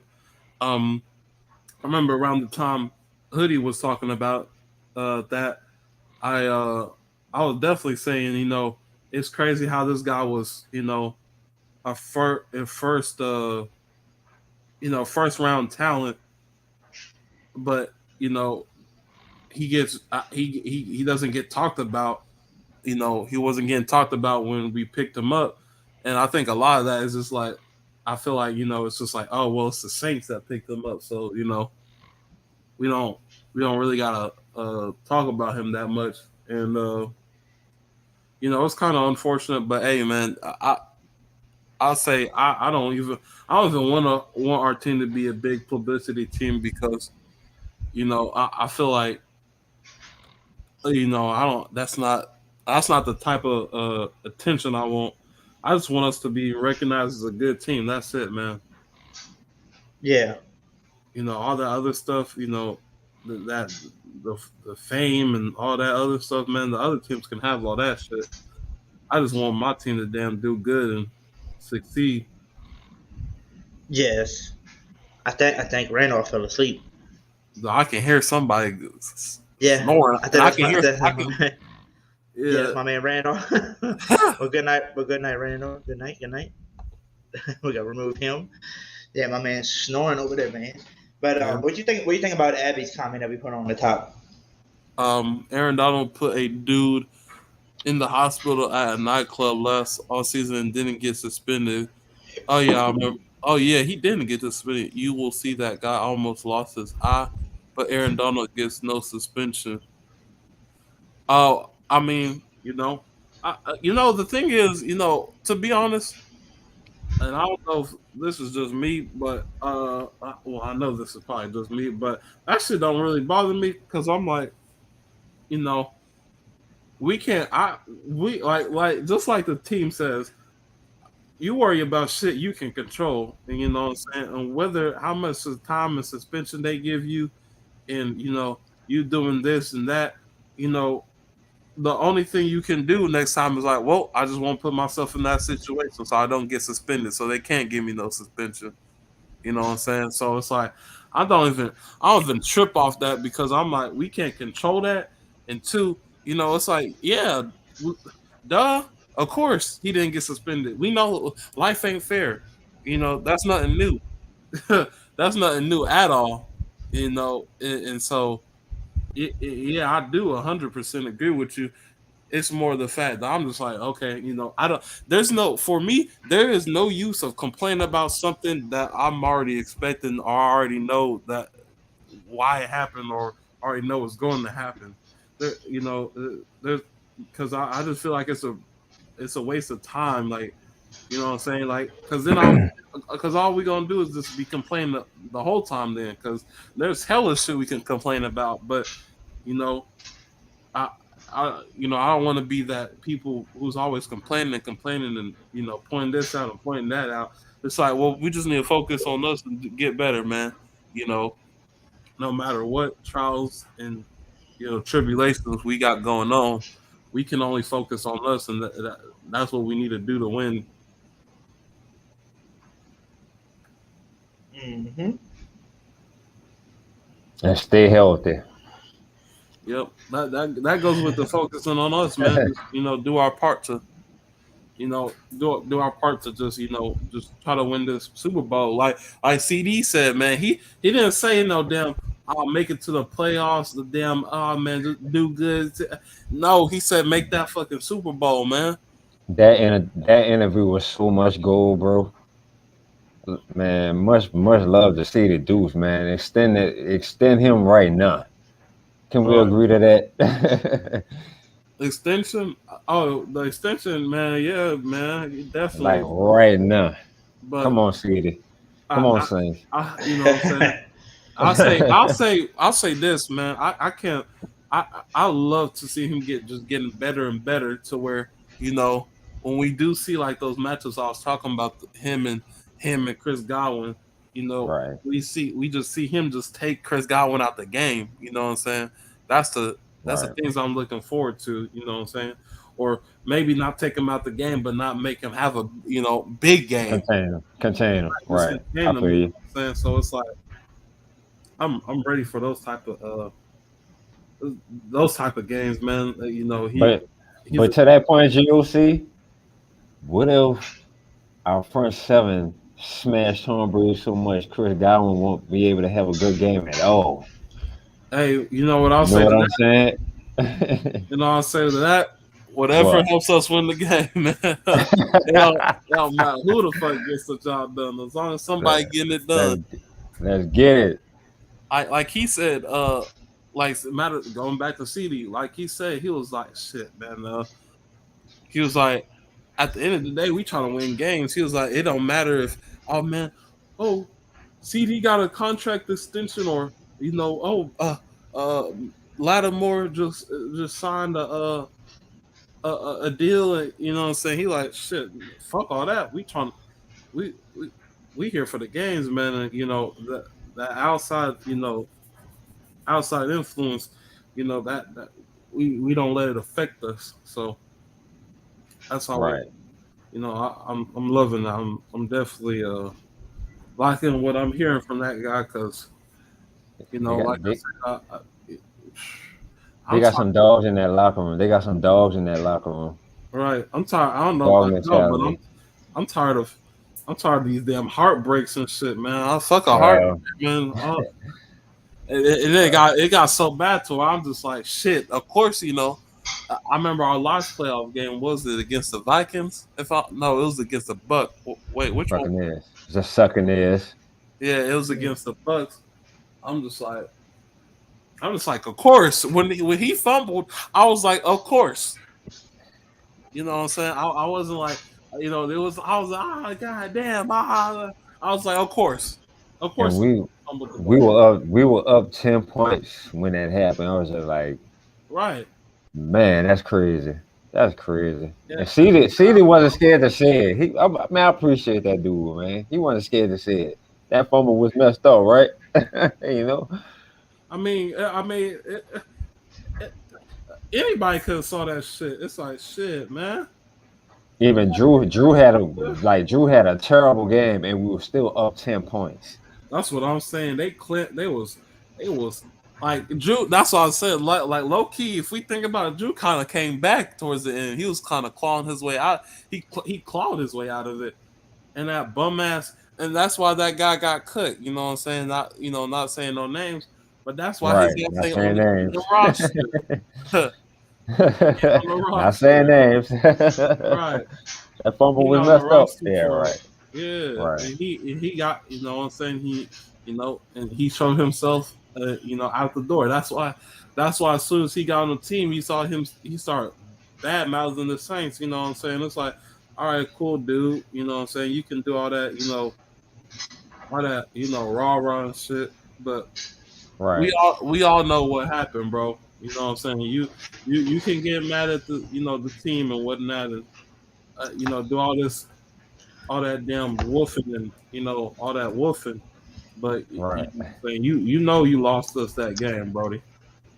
Right. Who that Who to that you, 985? 985? Yeah, who that 985? Yeah, at least they see to be keeping it real. That's right. That's a fact, man. Just keep it 100. That's right. You know what? Just for those people who are in here watching, and the ones that are listening all around the world, let's All around the world. let's listen to what he had to say because that shit was so good That to was hear. gold. That was On gold. me, man. Inspirational, sensational. Let's listen to it again real quick. Do you have all these players ready? Man, Hoodie on point, man. Right, that's all I'm saying. Oh, he got one he for ready. How does He he have ready. one for CJ, but he don't even talk? Man, barely be talking, and he already got one for him.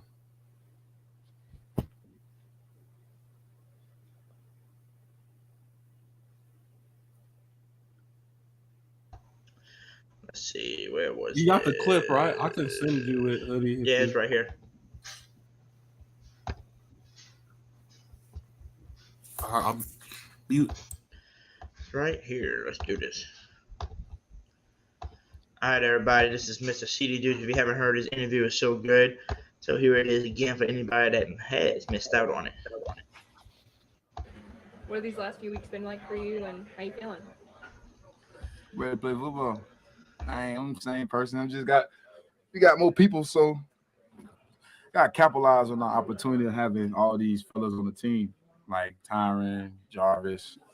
So it's like we got to just capitalize on opportunity. People being here can't squander. CJ, even more so this year with the familiarity, how much faster can you guys kind of hit the ground when you get out there? You've been in the same system for a couple of years, even though you changed head coaches, it's your defensive coordinator, so you pretty much know the system. It starts slow at the beginning for certain guys because it's like you got to put them in the loop. For guys that's been here, it's the same broken song. Y'all sing it with us every year, so it's like, are the Saints gonna do what we're supposed to do? And it's really not knowing what you're supposed to do on the field. It's about just basically toning out the noise so you can do what you're supposed to do on the field. If that makes sense. So that's really about catching the guys up, just learning how to block all this out. Because no offense to y'all, it's just like we got a lot of lights on us right now, from the free agency to camp to head coach. So you got to just be able to tone in and just dial in what you can focus on. No offense taken. When you get in the off season, you do your work. You generally add a little something that you want to improve on. I stay away from people in off season. I don't work out as much because I've been playing football for 8 months. I gotta separate. Can't play football all year. So all season, I add a couple of things by watching film, but physically, I'm to myself. I don't really, like I said, like I told you before, I don't like people. So I stay to myself and just try to focus on being 1% better. Because right now, if you look at Stephen Curry, see how much criticism he's going through. No matter how good you is, you still gonna get it. So I just try to get better no matter what. How you gonna be an artist when you don't like people? Easy. My 9 to 5 is football. Rapping is just a hobby. I do it, but nobody support it for real. So I just keep it out the way. I don't really care for it. I just do it. Charles, what would be your impression with Tyron so far? Same thing y'all impressed with. I just play with him. Y'all just gotta watch him. I just gotta understand how did he carry a team to the Super Bowl. I had a vet last year with Malcolm. Now I got he's a younger vet. So just take some more tools and just get better so I can try to get one actually. What's kind of the biggest thing you've learned from him so far? People always gonna have something to say. People always gonna judge you. Like seeing him from when I was in high school, watching him play, he's not nothing at the beginning people thought he was gonna be. And seeing that, teaching me that in the league, I'm 24 years old, high caliber, what they're gonna be, but people gonna still talk bullshit. Excuse my language, but it is what it is. It's the profession we in. Like look at Draymond.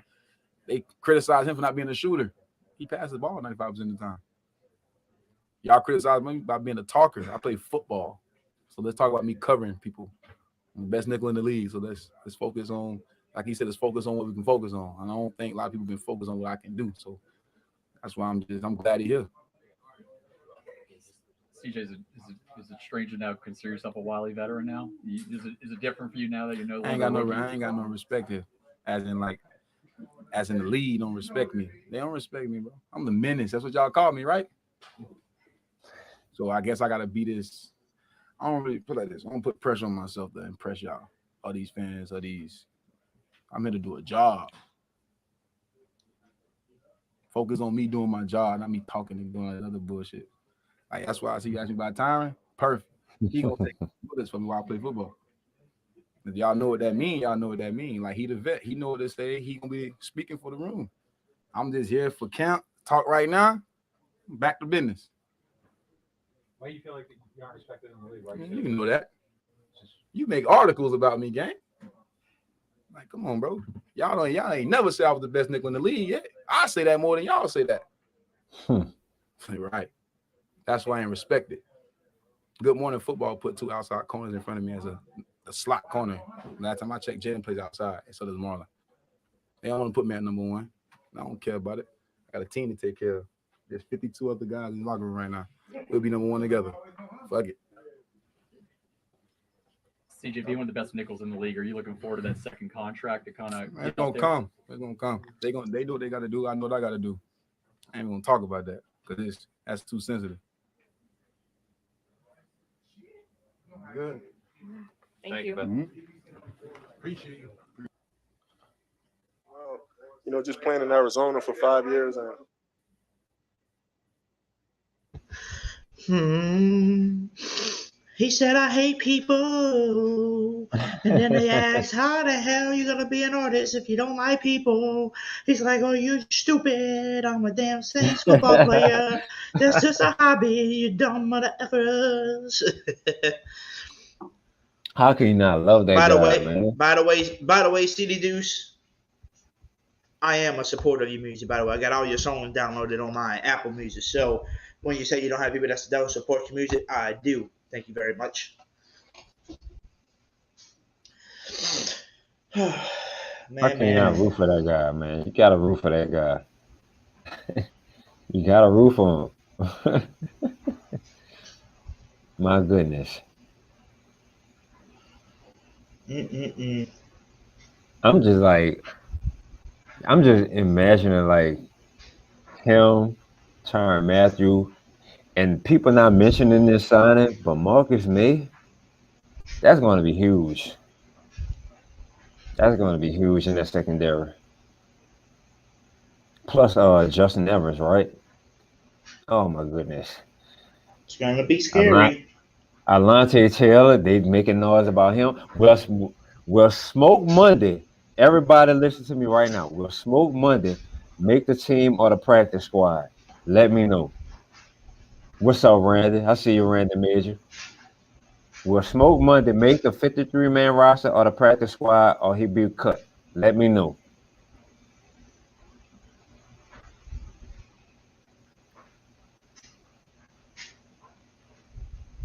Wait, what happened? I asked everybody, will all of CD dudes, and I was talking about the safety play. CD dudes, Tyrann Mathieu, and Marcus May. Will Smoke Monday make the 53-man roster, the practice squad, or he be cut? Which one? Let me know. I don't think he'll be cut. By the way, it sound of it, Alante Taylor Alante Taylor. doing better than expected. I think that, yeah. Right, So that's what I'm saying. Like, will Smoke he, Monday? Will yeah, Smoke that's Monday make it? what you said. Yeah, he might probably make the practice squad. You know what I'm saying? Because it's like shit. I mean, it's no offense to him. It's just if Alante Taylor is doing when the coach says they doing better than expected, that means that man must be going fucking hard. So, Hoodie, you gotta make that. You gotta make that sound, bro. You gotta make that sound, Hoodie. Super chat alert. Super chat There you alert. go. There you go. Derek L with the $5 bomb. He said, "Who What's that up, Derek? family?" Just got in from the date night with the wifey. Wanted to tap All in. right. He said, "Y'all holding it down. Peace and blessing, my guys." Who that to you? Blessings to you, man. And Much hope love, you and your Derek. wife. Hopefully, you and your wife had a great date night, man. Right. For real, for real. Elise said Monday will make the team. Yeah, I think he will. I think Monday and Alante Taylor is gonna make it. Because there's gonna be some players that's gonna need to make it because you're not gonna want to risk them being put on your practice squad. Right. Right. What's up, Randy? Practice squad and main roster. I see you. I see you. Let's see. Man, this ain't so damn deep, man. Man. Oh my goodness. The Saints are deep. Randy said, I think Alante will be special like Adebo with a straight gem.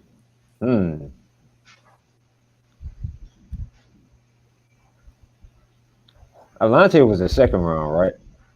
If I'm not mistaken. Second round pick. Yeah, I'm pretty sure. Right. If I'm not mistaken, either.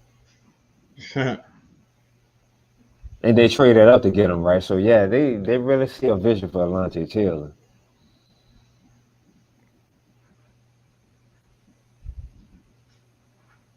What up, Nick Jones Productions? No one is talking about PJ either. PJ Williams? Yep. Man, look, I'm gonna be the first to admit I had to apologize to PJ Williams because the dude actually been making plays lately. You know, he found his role. You know, he been doing this thing. So I was the first because I was hard on PJ. Like, I had to really apologize. Like, man, look, PJ Williams cannot play outside corner. We get that. Right. What I'll say about that is, I mean, because he's not at the top. You know, he's not at that level where everybody else is at. You know, Right. he can do good when he comes in, but he's not at that level. You know, and I you know, not to harp on PJ or anything, but you got strings for a reason, right? You got first, second, and third strings for a reason. Right. And you can't if you're a third string, right, or something like that, not in his case, but in general, just you can't say you're better than the first string, right? I mean, what kind of sense does that make?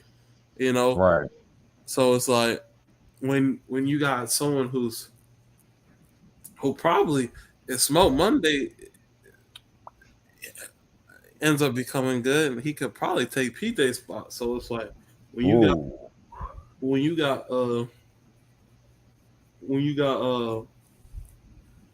talent everywhere, and you're not even a starter nor a second string, right? Then it's like, well, Right. I mean, can you really say that you deserve a whole bunch of credit? Right. What up, Tim? Tim said Bryce Thompson been tearing it up. Yeah, I've been here, been tearing it up too. Bryce Thompson. Yo, what's up, Randy? I think we got the deepest secondary in the league. A lot of these people will throw out the Ravens or the Bills, but what happens if Trey White or Marlon Humphrey go down on Marcus Peters? What did he say? He said, I think we got the deepest secondary in the league. A lot of these people yeah. will throw out the Ravens or the Bills, but what happens if Trey White or Marlon Humphrey go down on Marcus Peters? We do have the deepest secondary in the league. That's facts. Facts. Yeah, I ain't gonna lie. I think you tweaking if you think any team is better than has a better secondary than us. Well, I mean,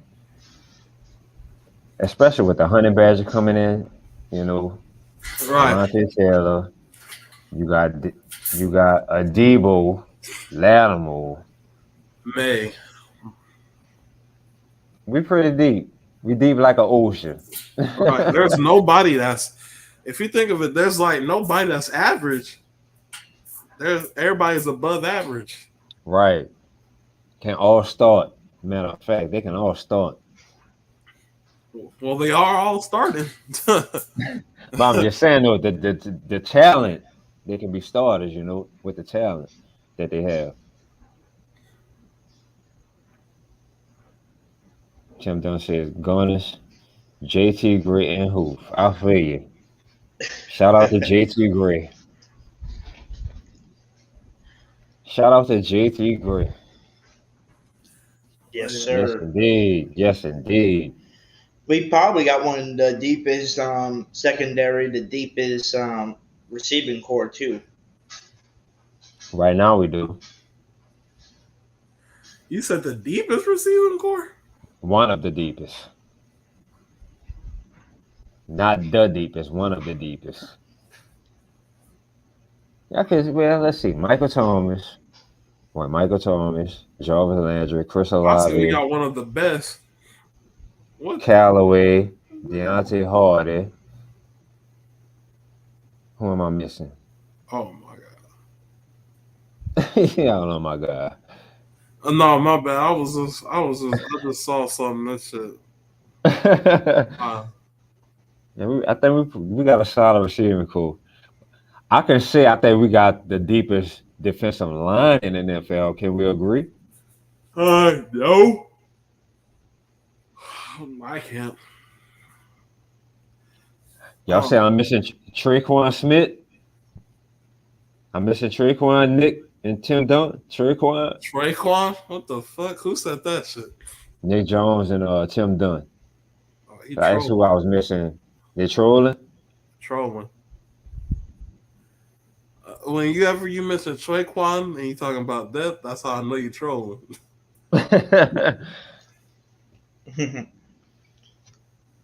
Man, Traquan, he a blocker. That's bad, bro. I must say this though. People low key be flexing that. You know, I seen y'all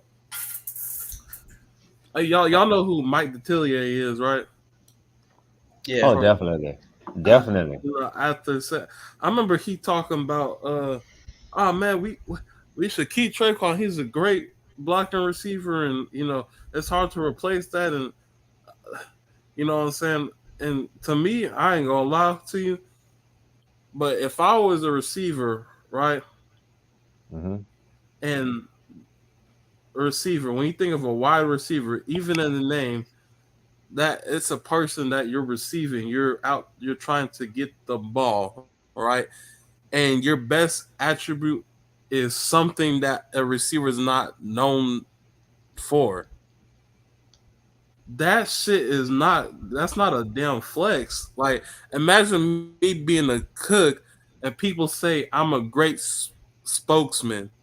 Like, what the fuck are you talking about? Like, so my cooking's not good? Like, I don't give a fuck about being no great spokesman and all this other shit. So when people be like, Oh man, Traquan's a good blocker though, and yeah, blocking is important, but everybody give a fuck. Nobody, no receiver will tell you that. Hey man, I came in the NFL to be a great blocker and receiver. I, I came to just block my ass off, man. I came to just stuff everybody I see and just get a real good block in. Like no, bro, no one's trying to be no damn blocker. People trying to make the big money. So as much as that might be helpful and all that other stuff, that's nothing to be proud of being a great blocker. Like, what do you fucking do? Are you an offensive lineman? Like, what do you need to be a great blocker for? Like, what the fuck? But can I ask y'all this though? Like, we have a new wide receiver coach, right? Will that impact Traquan Smith to step his game up? I don't think nothing's wrong with his game. To be honest with you, it's just his injury. Okay. He can't never stay on the field for us to see enough from him. Traquan. You said, wait, what did you say? I asked if you know we have a new wide receivers coordinator, right? Will that impact Traquan to step his game up? Hell no. That man's been fucking average since that word came into fucking fruition.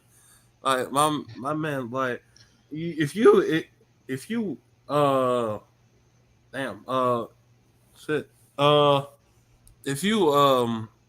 you've been playing as long as he's been playing and you're not good at it, like bro, quit your shit, bro.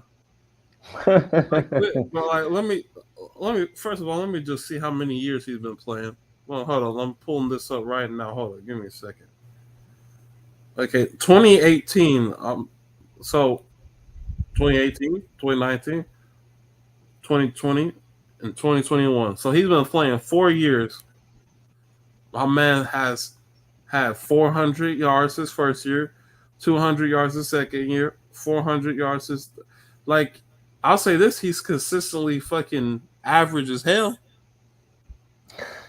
He's consistently average, and he's not even damn average. Because I'll say average would be 500 damn yards, but 500 yards would be his damn most. Like my boy, our boy T Dirty say if he ain't got it in 5 years, he never will. Right, bro. Like, man, like that's exactly the type of shit that's been, that's been holding us back with the whole Sean thing, man. He'd be a person that try to be like, I'm gonna make this person be great. Like, man, fuck all that, bro. It's either you good or you not, man. I don't want to. You know what I'm saying? We came here to win, so this damn whole man, and especially if you're the second string, man's been the second string for what? How many years? Ever since he's came, 2018, we had. Is that the year we lost Brandon Cooks? 2018. Yeah. Was it before? I think it was before that. Right, we lost him in 2017. That's what I figured. Okay, so that man was the second string ever since he's came and played like a fucking fourth string. Yeah, fourth string. Like, get the fuck out of here, man. Like, I don't know how people are raised, but you don't. How I'm raised, you don't get credit for doing what's expected. I'm sorry, you don't get credit for average fucking work. You come home with a fucking B, cool. Yeah, that's cool. I mean, but okay, like, you know what I'm saying? That you average or barely above average. Like, you know what I'm saying? You don't get credit for being fucking, and he's not, like I said, he's not even fucking average. Below average? He's below average. Dude was literally like, his highest yards was in 2020. Yeah, 448. Like, really, dude? I'll say his average. I'm pretty sure this is per reception. His average per reception is good. That's surprising. His lowest was last year, which was 11.8. That's pretty good. So that means he's averaging a first down every time if he catches the damn ball. But it's like, okay, cool. You can catch the ball. Besides, the few, for some reason people had the damn was scared of the fucking ball last year, but Right. when you can get open and when you do get open, you average a first down. So we need to go back to the damn roots. You're just not a good fucking route runner. So you need to work on that. And there's no, and right now there is no reason why he shouldn't be a good route runner. We got a new wide receiver coach. He knows who the fuck Michael Thomas is, and now we got Jarvis. So you got the team And Olave. right, but the reason I ain't gonna say Olave is because he don't got no skins on the wall. You know what I'm saying? You know what I'm saying? But they I don't traded up. expect him They to. traded up to get him, so they expect a lot of high Yeah, of expectations course for Chris we Olave. know that, but Right. that's not the point. The point is, as a player like him, he's not gonna come to a damn rookie and be like, bro, what can you teach me? Like what? Nah, hell no. Like you know what I'm saying? We got we got people like Jarvis and Mike, and I'm pretty sure Mike has played longer than him. So you know, it's just really sad because I feel like the reason why this is the reason why I don't like average or below average players, and it's no offense to them, but it's more of like, okay, I think everybody, I think we're all equal. You know what I'm saying? As far as, hey, if this person can do it, you have just the equal opportunity to do it. Not saying you can, as far as like, in total aspect, but you have the ability to work your ass off just like they did and produce the same results or produce even better results. So if I was to say you're working your ass off, what I can't say he's working his ass off with these fucking stats. These stats are ass. And right, like our boy Tim said, Trickon is a third-round pick, so he should have had better expectation than that. So yeah, you're right about that. And the sad part is I don't even give the whole where pick he is from and all that shit no excuse, because guess what? Didn't we have a 7th round pick? Wasn't he our best receiver at one point? Marcus Colston. Yeah, like that shit don't fly with me, man. I'm this pick, and no, man, get the hell out of here with that bullshit. Because if you're working hard and you're applying yourself, it don't matter what fucking pick you are. You could just be an undrafted free agent, but if you put in that damn work, man, there ain't nothing that should be that's able to stop you. If your bones work good, if your muscles work good, and you function just like however function like you supposed to function, then there ain't no reason why you can't get better. Right. Sean Eagle kept us from winning at least another Super Bowl. I agree with that, Nick Jones. Sean Payton had a big ego, much as we love him. Sad part is, I feel like we should at least won 3. His ego, and then not to mention that fucking horrendous no call. You know what I'm saying? I feel like we would have won that Super Bowl against Tom Brady. Oh, Matter we of fact, I definitely think that's why won. we got fucking cheated. The that Super Bowl was in Atlanta. Of course. Oh my goodness. Yeah, that Super Bowl was in Atlanta that year. Yeah, we definitely would have beat New England. Right. What's up, Derek? Derek said, "What's our next move as far as running back goes? Since we couldn't work it out anything with David Johnson. I like Adams, but like GOC said, he don't have no skins on the wall." So what is our next move at running back? They might roll with the young guns we have. That's what I'm thinking. What Zigbo, Because the people, guy from Baylor, yeah. I feel like you gotta allow your players to see what that's like, first. And not to mention, we don't even know how long Kamara's going to be suspended. And Right.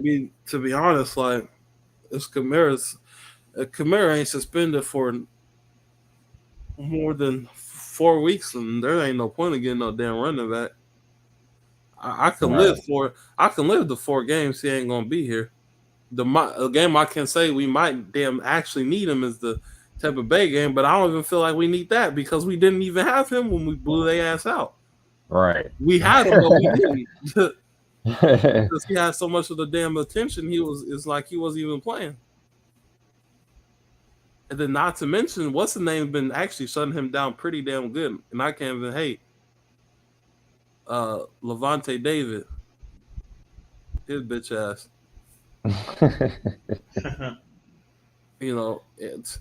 Kamara's actually been, if I want to be honest, Kamara's actually played like shit against Tampa. Which I will say this though, he's played like shit because he's the only one that has to do, that's relying we relying upon. Right, and to your point, you'll see like they game plan for him, so that's how much respect he has. So exactly, like he has proved like trash games or subpar games against Tampa, but that's a really respect factor to AK.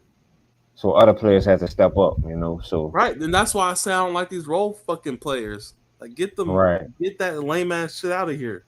Roll nothing. You know what your role is to fucking get open. That's your damn role. Because guess what?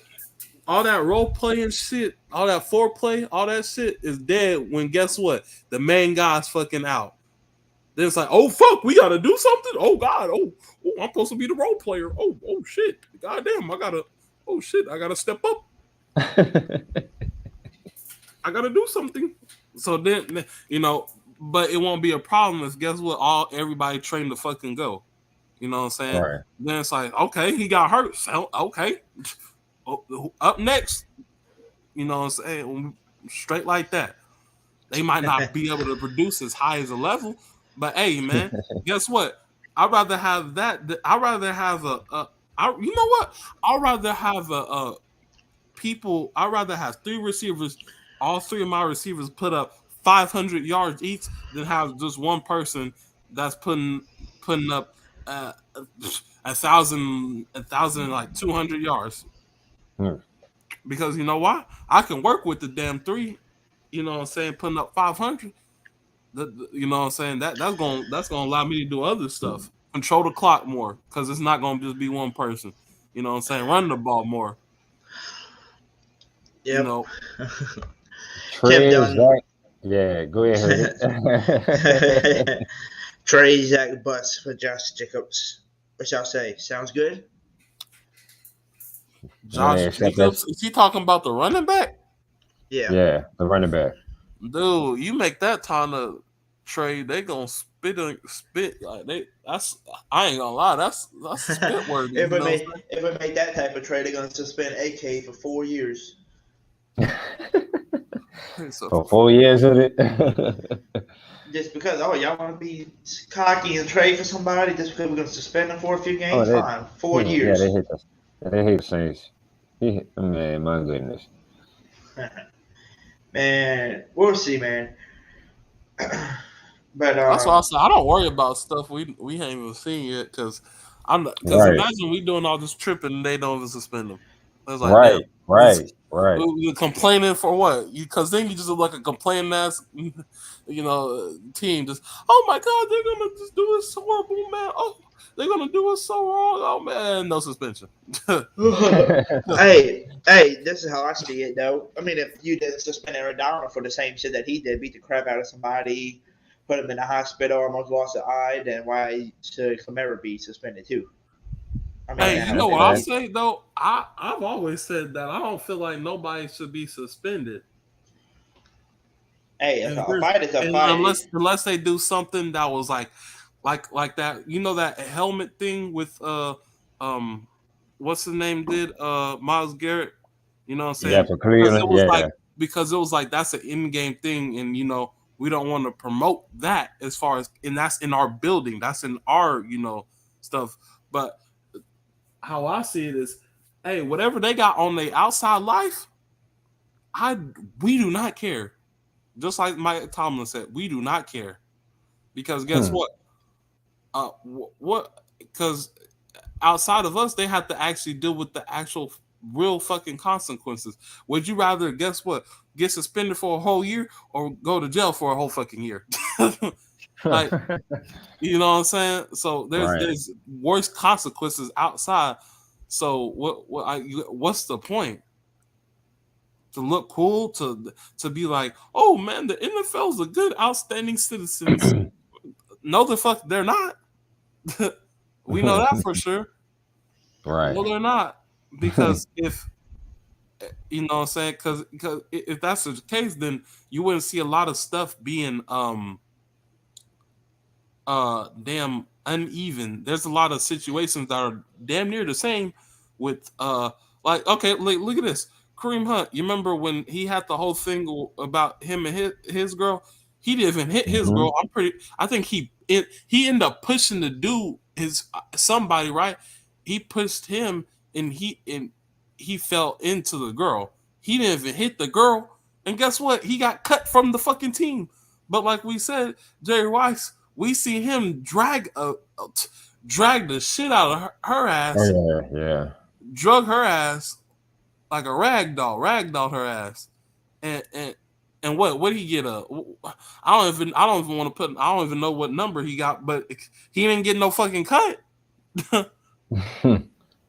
You know what I'm saying? Because you know what I'm saying? So it's like, that's why I say we don't even do that. Don't even suspend people. And if you wanted, I'll say only suspend them if that happens in your facility, because then that actually makes a precedent. It makes sense. You know what I'm saying? And if you do keep up with the suspension shit, at least make it be fucking fair. Don't be like have a fucking baseline, because y'all niggas is creating. You just like pull out a fucking random number out your ass, depending on who it is. You're like, do I like this person? Oh yeah, here's a 3 week. Oh, this is man, I hate these people. Oh, this is a damn thing that made us check the rules. Oh, here's a fat one. Hold this L. Like, no, stop being fucking weird. Like, have actual set time. Like, it be like, hey, okay, you could be like, hey, any physical abuse or whatever with relationships, that's a 4-week suspension. Any misconduct with speeding ticket, that's a week. That's 2 weeks. Have shit that's already set and people know the know the rules and regulations, so you don't just pull out random ass numbers from out your butt cheeks. Yeah, that's facts, Derek. Derek. Y'all remember that it came out that Aaron Donald didn't do it. There was a video proof that exactly. So that's the thing. Yeah, exactly. So I that's why I was like, yeah, see, that's exactly what I'm talking about, Derek. But don't forget that Evan Kamara didn't do all the work. Now his body goes beat the shit out of him too. Right. Evan Kamara hit him a few times. But the thing is that the NFL ain't gonna punish them because they're not in the damn NFL. So you know what I'm saying. and this is how I figure. Okay, say that does happen to one of the players. Okay, if the person never takes them to trial, why the fuck should the NFL care? Please tell me. I bet you go Tom Brady. Ego. It's an ego thing. Exactly. So it's like, I don't even think it's an ego. It's like a they try to look like like I said, they try to look like we're the holy NFL. It's that type of thing. Because it's like, if tell me why, what if one of my if a player or somebody is under contract for me and they do something that might make my brand look good, and it's not going, and even if it does, it's not going to be effective, because what? People don't give no fuck. people are not going to care, and people are going to continue their lives and do whatever the fuck they want. That's not going to stop them from watching football. You know, the matter. That's not going to stop them. The only thing that could ever possibly stop people from watching, I don't even know. I don't even know what could stop somebody from watching football. From a majority of people, there's like nothing. Like Nothing. the NFL would come. The NFL would. I don't know. I don't know. I don't know what they would have to do. It's like almost completely nothing they could do that for them to stop getting revenue. So it's like if the person that got his ass whooped don't even care that much, why would I care? I'm like, okay, so you telling me the person that you beat up, you beat his ass, he didn't care enough to press charges on you, but I'm going to give you a suspension? Make that fucking make sense.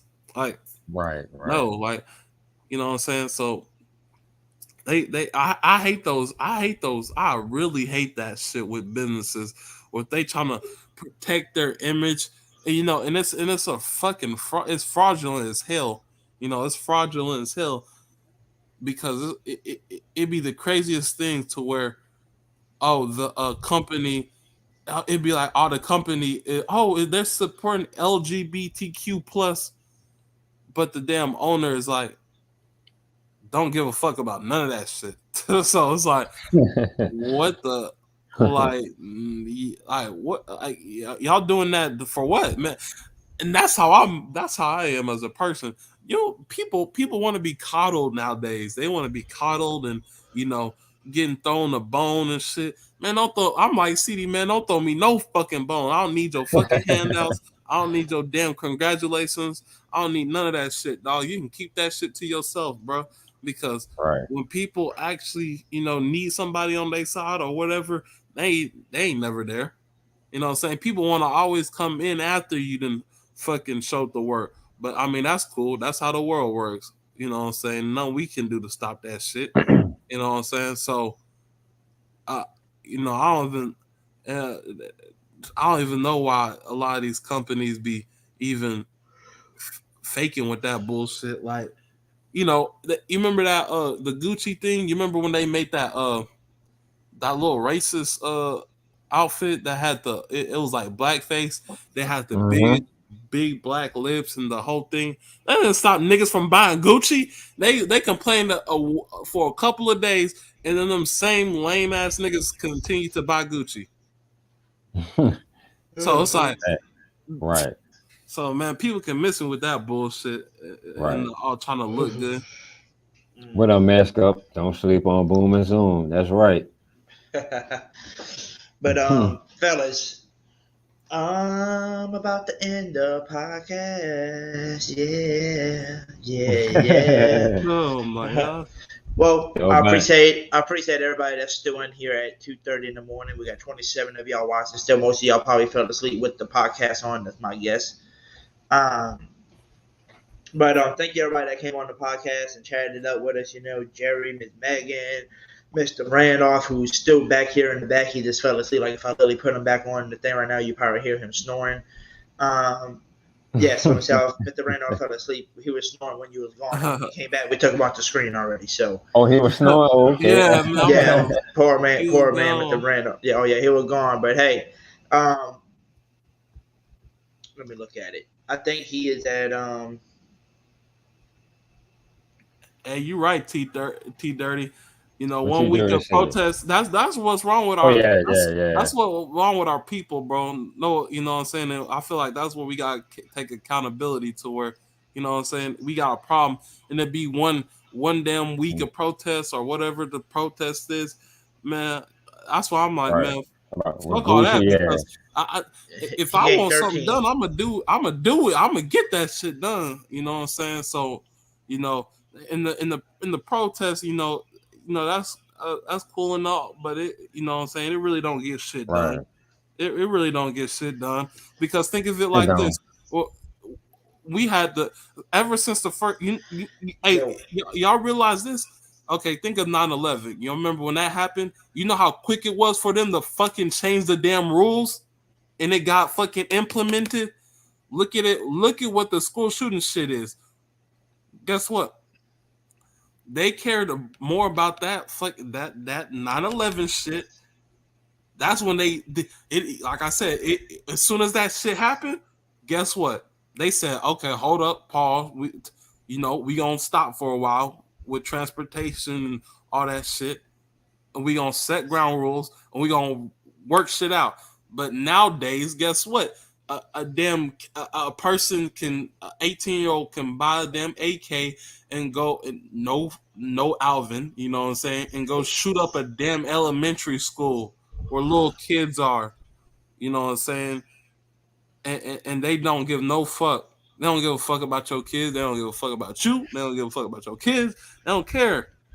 Because if they did, you wouldn't let that shit happen. And you wouldn't let it happen more than fucking twice. It's happened fucking what? How many times? Like three, four A few times? times. Right. School shootings and people just randomly shooting up shit. That's you know what I'm saying? Those are fucking real life weirdos, dude. Fucking weirdos. You know what I'm saying? And it's sad that they have more fucking security at a fucking high school than they do at elementary school. Cause like the high schoolers need more fucking protection than the fucking elementary schoolers. But they so worried about the damn people. Oh, we're more worried. Oh, the reason why we got more people is because the students. Hey, I'll tell you this: if you're a grown ass person and you worry about high school beating your ass, you weak as shit. Like, yeah. Hey, but with that being said, y'all, we're definitely gonna end the podcast because your boy's tired. So, like again, before just to tell everybody, I appreciate everybody that came on tonight. Everybody that was in the chat, chatting it off in there, man. Thank y'all for being in here. Also, I put the link in the chat just now if y'all like to go subscribe to Mr. Randolph's channel, man. His is called Keeping It Real, Who That Sports Podcast. Shout Make out sure to y'all go Randolph. subscribe and show love to him. He was at 18 subs when he came on today. He's at 31. So 13 of y'all subscribed for him. So I appreciate that. But like I said, we had like 30-something people. So let's see if we can get them, 20 more people that were in here. So if y'all haven't subscribed, make sure y'all subscribe to his channel. And with that being said, we'll let Mr. God of Creation say his last words. And we're going to let Slim Self and then me, and then we're going to end it out of here, man. All right, but 15-2. I'm gonna stand by that. Nobody can beat us besides us. We just gotta focus. The coaches have been preaching, Sean and Dennis. We can only control the things we control. You know what I'm saying? And everybody just gotta take their opportunities when they come. Somebody get down, that's their opportunity, man. It's time to step up to that plate.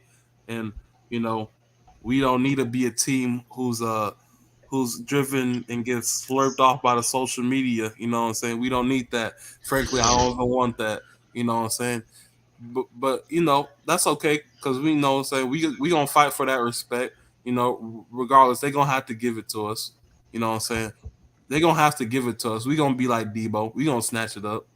You know what I'm saying? We gonna get it. So, hey man, like I said, man, we just stay focused and we prepare to kick some ass and take some names, and you know what I'm saying? Who that? Y'all stay safe out there. All righty, who that, man? Who that, GOC? Who that? Now my new God of Creation. Yeah. Now we move on to my brother T.I. aka Slim Self 504. Oh my goodness, that's funny every time I hear it, but much love, man. Like, shout out to everybody that was in the panel. Shout out to what's his name, Randolph. Yep, subscribe to his channel, and Troy Sauce. Follow him. Much love to you. Shout out to T Dirt. I still see you in the chat, bro. You're a hilarious dude, bro. And much love to everybody in the chat. Go Hawks. Go Troy. Much love to you, Megan. Love you to death. And shout out to everybody in the chat. And like I always say, who that, baby? Y'all be safe.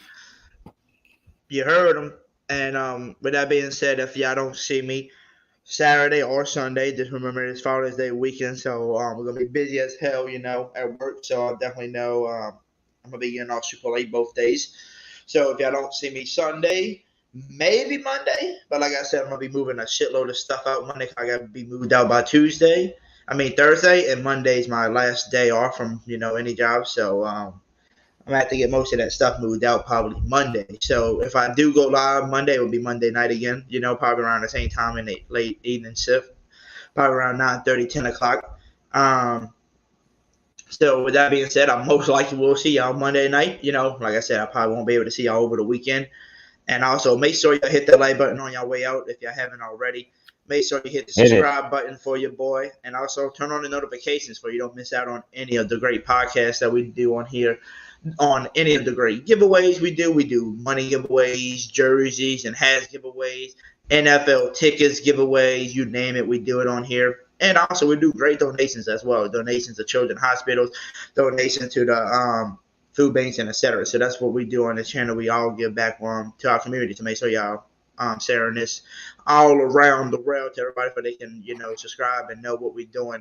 But I think with that being said, man, I think Monday, if we don't have any new news on Saints football, man, I would like everybody to tune in to that night, because I'm gonna try to have a nice little 2 to 3 hour show talking to y'all with my people and just telling y'all what the Hoodie Jube podcast is all about. So y'all show y'all some clips and some videos like I showed some South the other night, of what I'm trying to do. And stuff like that. So I feel like that would be a great night, to kind of tell everybody what the channel is all about. Look what T-Dirty said, Hoodie. If you don't go live Sunday, Hoodie, that's $59.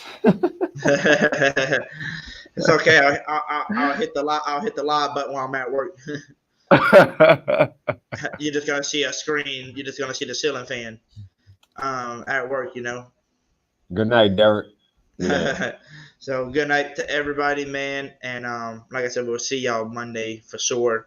And like I said, we're gonna try to have a little 2-3 hour podcast just going over what this channel, what I'm trying to do with it, and see who's gonna hop on board with us, man, and be able to help advertise this channel, share with all your friends and family, man, because I know we got a bunch of people we know out there that we can share this with, so we can get this channel bigger and better than ever, man. But shout out again to Mr. Randolph and Troy, and them coming on and sharing their stuff. So love to them, man.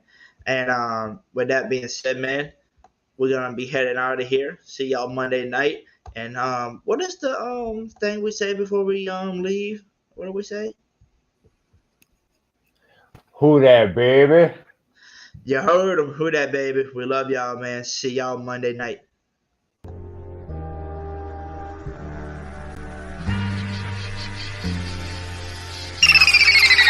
Your time is up, our time is not. Say Hoodie, you can't see us, our time is not. You hear me? Hoodie Jube in the building shining now.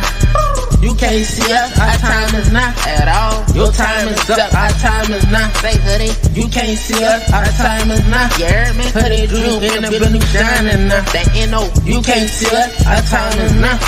Saints going to the Super Bowl, talking black and gold. Cameron Jordan on the field, about to take a QB soul. Ever Camara break a tackle, so you know he bold. Mike Thomas catching everything, so you know he cold. The defense elite, D. Davis coming through the line, boy, take a seat. Lattimore in the backfield, so you know that's me. Them boys with the Florida leaves, yeah, they gon' eat.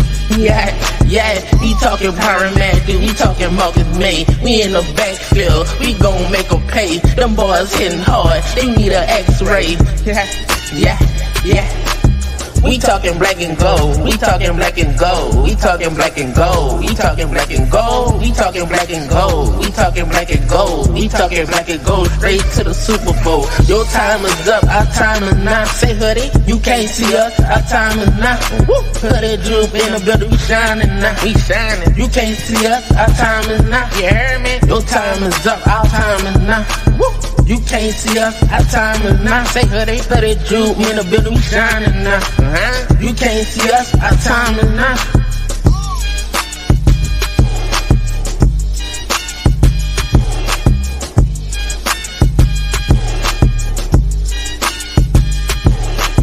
Hoodie